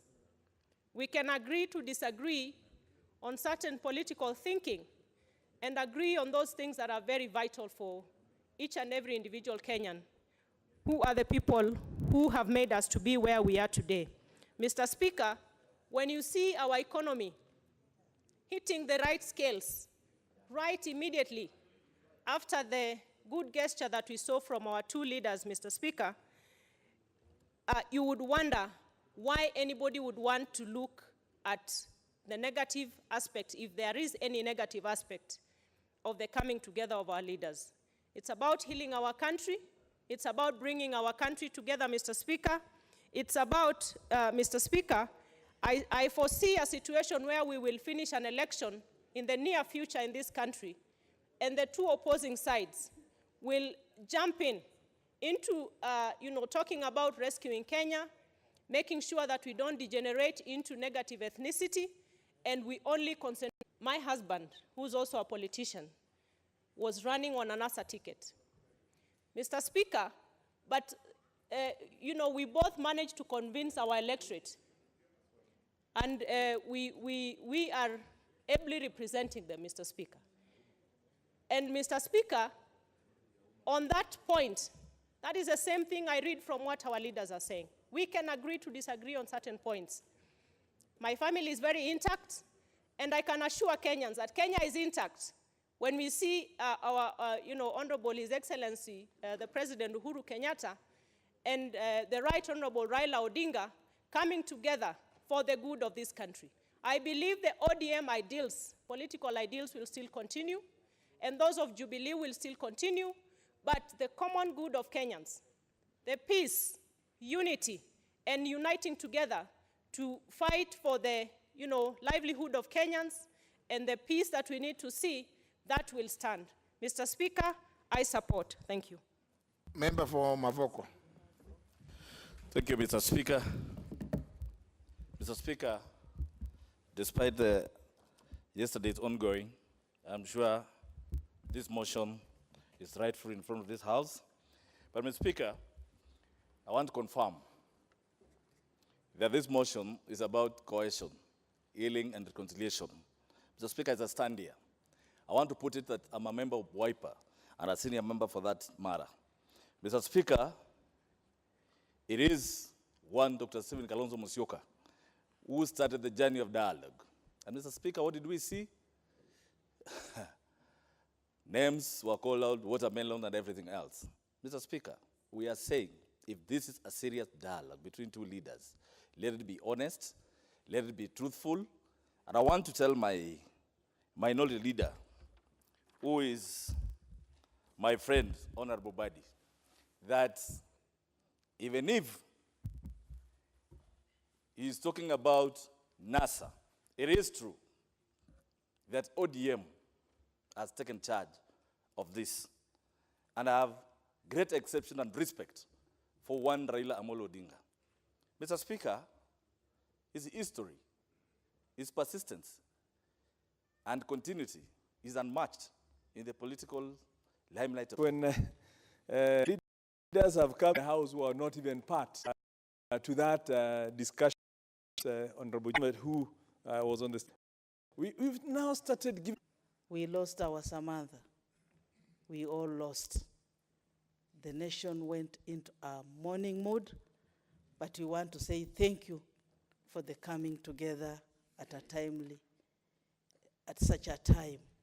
We want to congratulate our two leaders.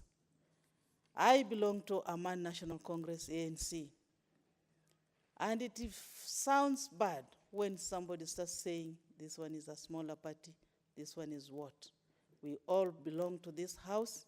We have the leader of majority, we have the leader of minority, and we should be treated equally.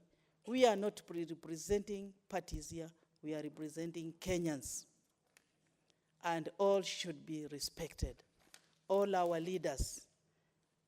Maybe they were not presidential candidates. We have to respect Moses Wetangula. We have to respect Musalia Mudavadi. We have to respect Kalonzo Musyoka. We have to respect Raila Odinga. We have to respect Kenyatta. We have to respect all for this house to restore its glory and its dignity. Therefore, I would say, Mr. Speaker, sir, the dialogue should not be siege on multipartyism. The foundation of the Kenyan state should not mean we fold opposition. We have to bear in mind Kenya is a multi-party state. We want to thank the coming together because we are going to see, like my brother here has said, honorable member from Mombasa has said, now at least at the coast we are having many tourists coming in. I also want all to be inclusive. Vihiga has never been without a flag. Therefore, Vihiga should have a minister coming from there. Thank you, Mr. Speaker, sir. My time is over. Well, of course, fortunately that I'm told even the governors have some flags. So there are flags all over Kenya. So they can even put on handkerchiefs. They are also flags. Member Bosoi. Thank you, Mr. Speaker, for this opportunity. I rise to support the good initiative that His Excellency the President, the Honorable Uhuru Kenyatta, and the Right Honorable Prime Minister, former Prime Minister Raila Amolo Odinga, came together for the good of this nation. Mr. Speaker, when I listen to our brothers from the minority side, they seem to be having issues which to me they should address at their parliamentary group meetings and not on the floor of this house, of why some of their principals were not aware or were not invited to the meeting. What we should be discussing now is to embrace this unity. On a serious note, Honorable Kumunya was a very competent Minister for Finance in Kibaki's government. Finally, Mr. Speaker, we all know what Raila did in 2008, together with Mwai Kibaki again, and what he did in 2013, accepting the verdict of the Supreme Court, and now what he has done, together with Uhuru Kenyatta. And these two leaders have been very magnanimous. Even Uhuru Kenyatta, immediately after 2002 election, he accepted and announced to the whole country that he accepted defeat. And later joined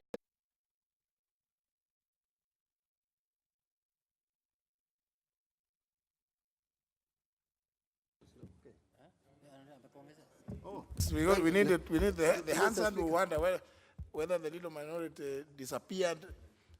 And Mr. Speaker, I thought my time was up, and so actually my time was up, and I want to be very magnanimous with the time you have given me. Mr. Speaker, I was just concluding by saying that these two leaders have demonstrated something that I think all of us need to support.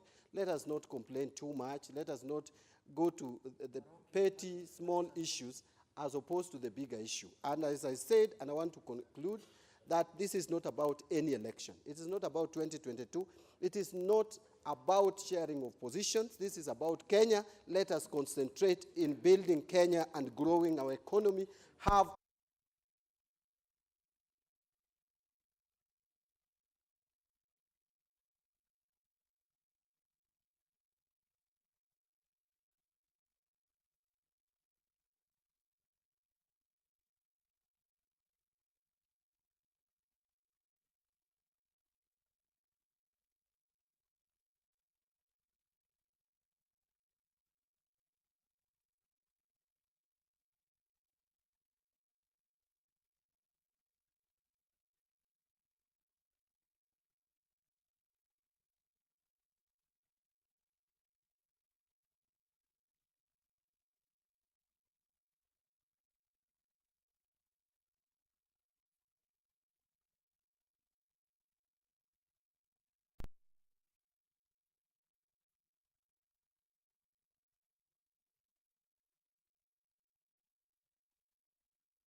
Honour members, I think for they counted a lot early. You know, so many of you cannot sit for too long, and so they counted the number when you are a lot more than you are now. You are only 41. So no. We can put the question on the motion even if it's tomorrow. There's no harm. There's no harm. I think so that we can move to the next. Can we move to the next order? So we not put the question for reason that we don't have quorum. Can we move to the next order?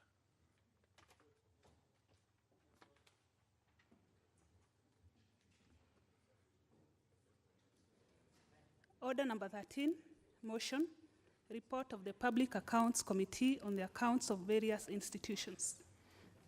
Honorable Opi Wandai, Chair, Public Accounts Committee.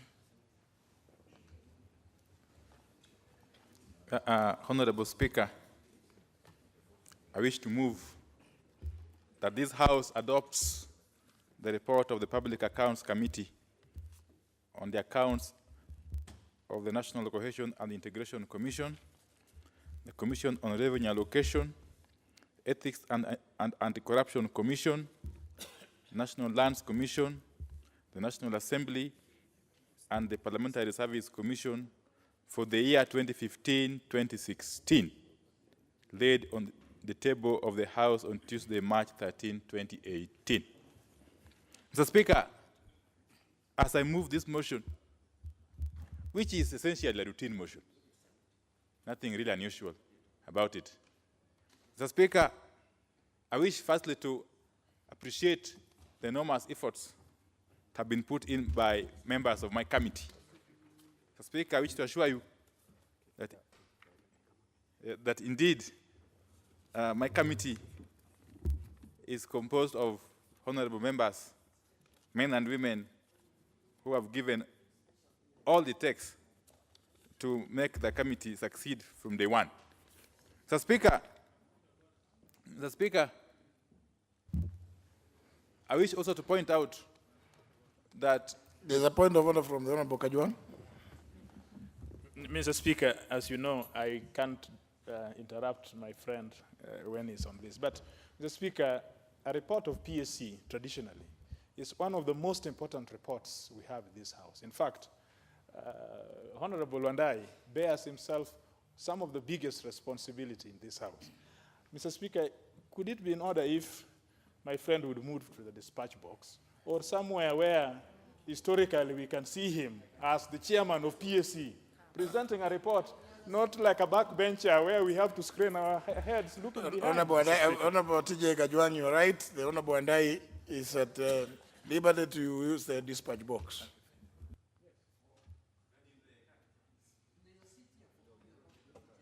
Oh, is there? But they can.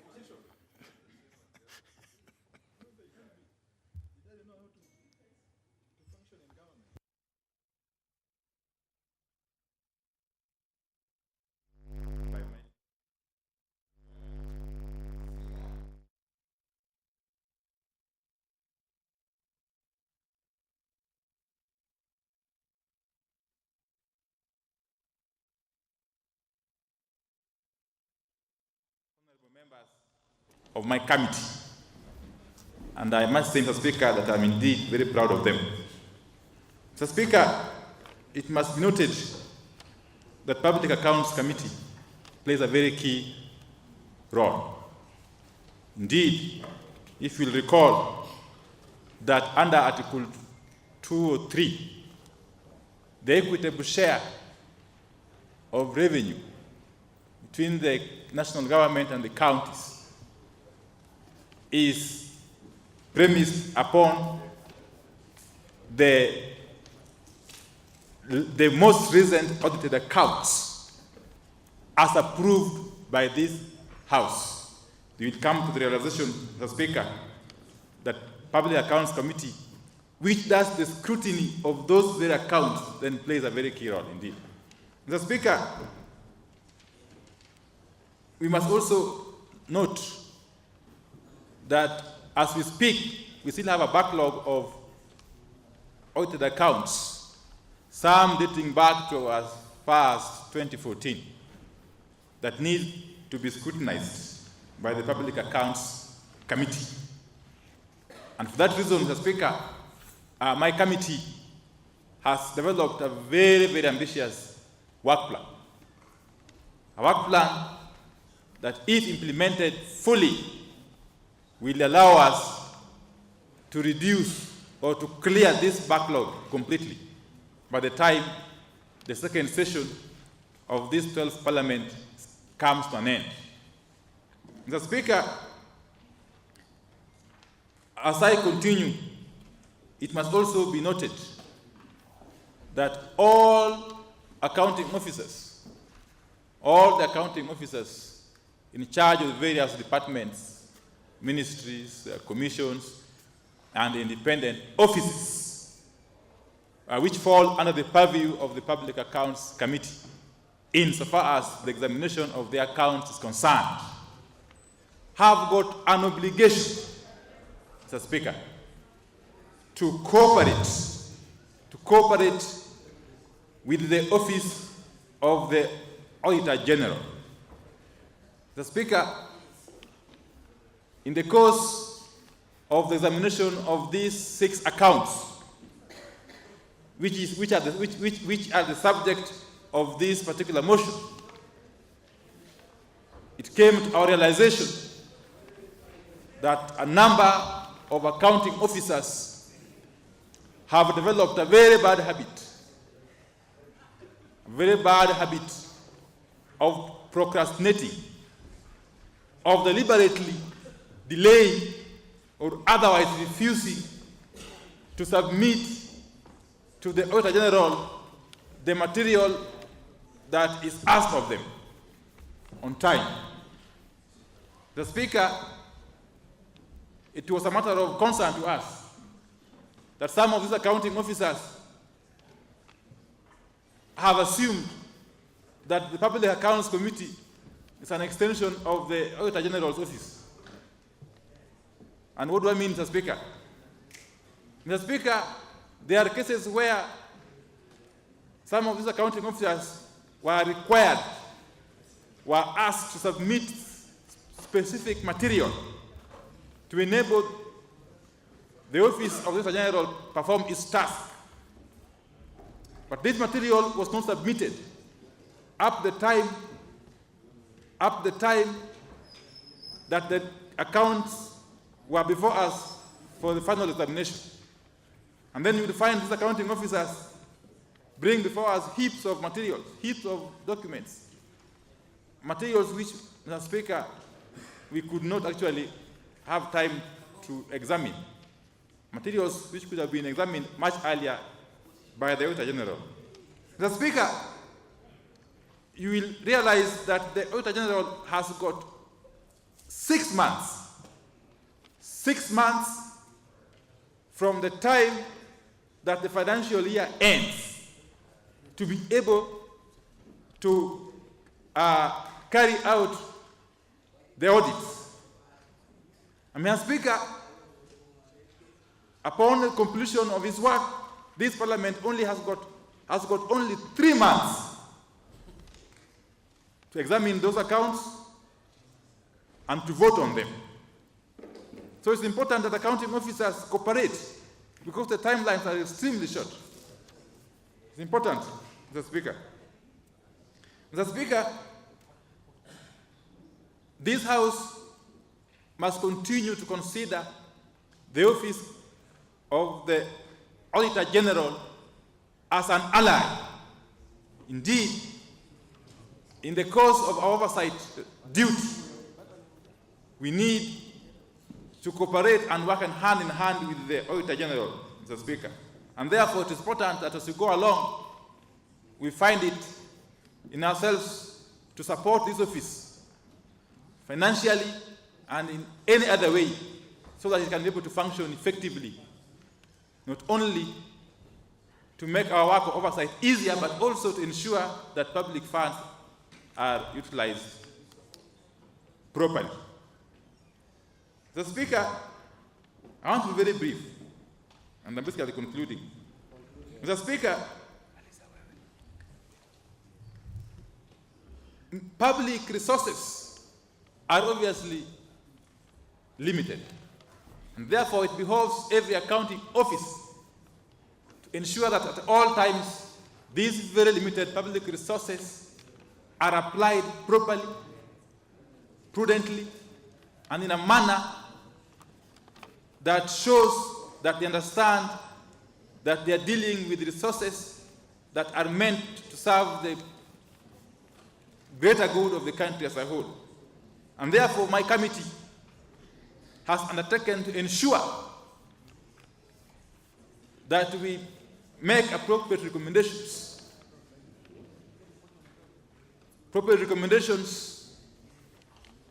regarding any cases of misuse of public resources that will come to our attention. This we shall do without fear of favor.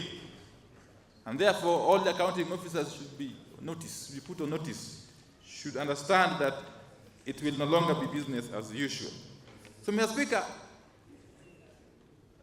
therefore, I want to urge this House that this being the first report that we are submitting, since we shall be submitting very many other reports going forward, indeed, my committee undertook to be submitting at least a report every 2 weeks. As we examine the accounts, we shall be doing reports and submitting them on the floor of the House. So it will become a routine, Mr. Speaker.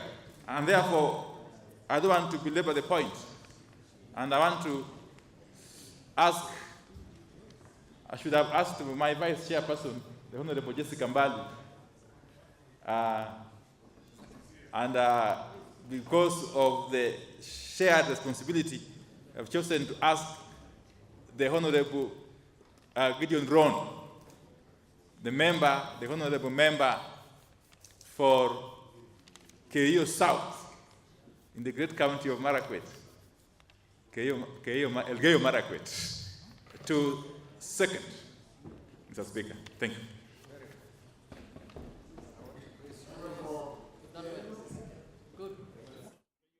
Keio South, yes. Keio South. Rono.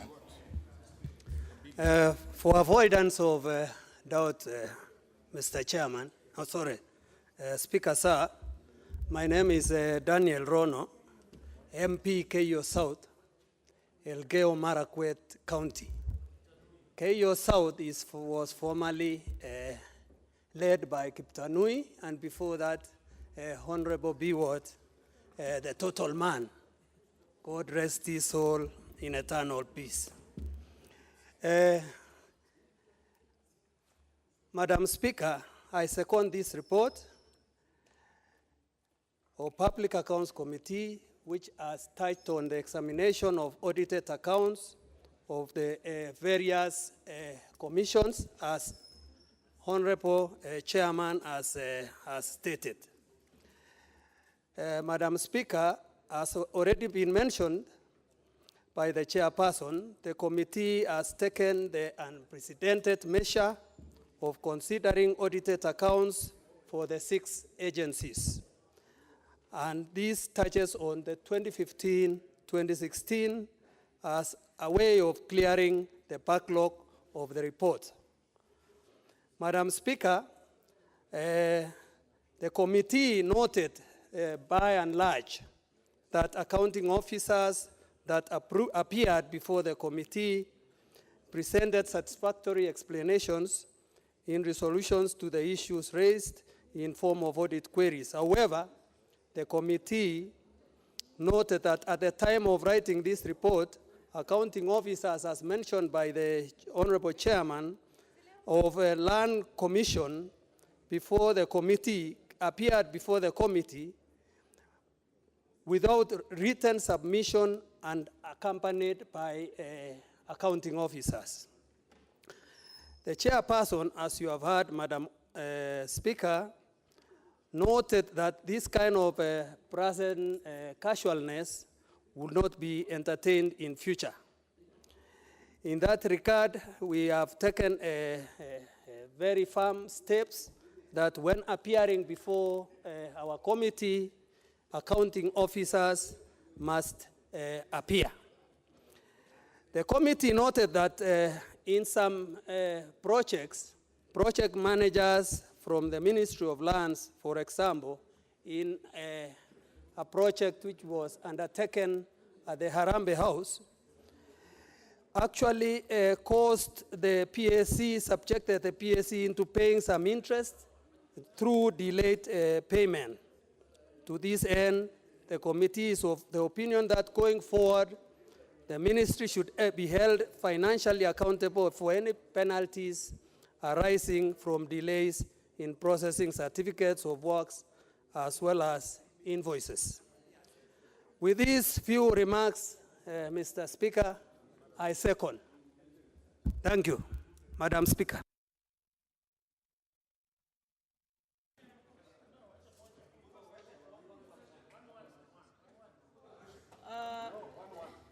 Honorable members, let's at least give a few people to ventilate on it.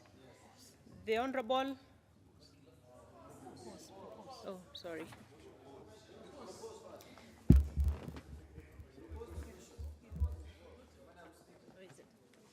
Sorry, members. Honorable members. Order, Honorable Leader. Honorable members, I now go on to propose a question that this House adopts the report of the Public Accounts Committee on accounts of the National Cohesion and Integration Commission, NCIC, Commission on Revenue Allocation, CRA, Ethics and Anti-Corruption Commission, ESCC, National Lands Commission, NLC, the National Assembly, and the Parliamentary Service Commission, PSC, for the year 2015-2016, laid on the table of the House on Tuesday, March 13, 2018.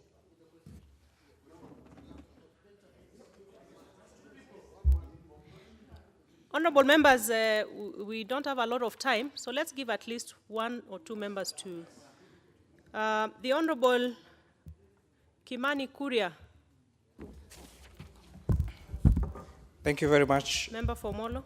Yes, thank you very much, Madam Speaker.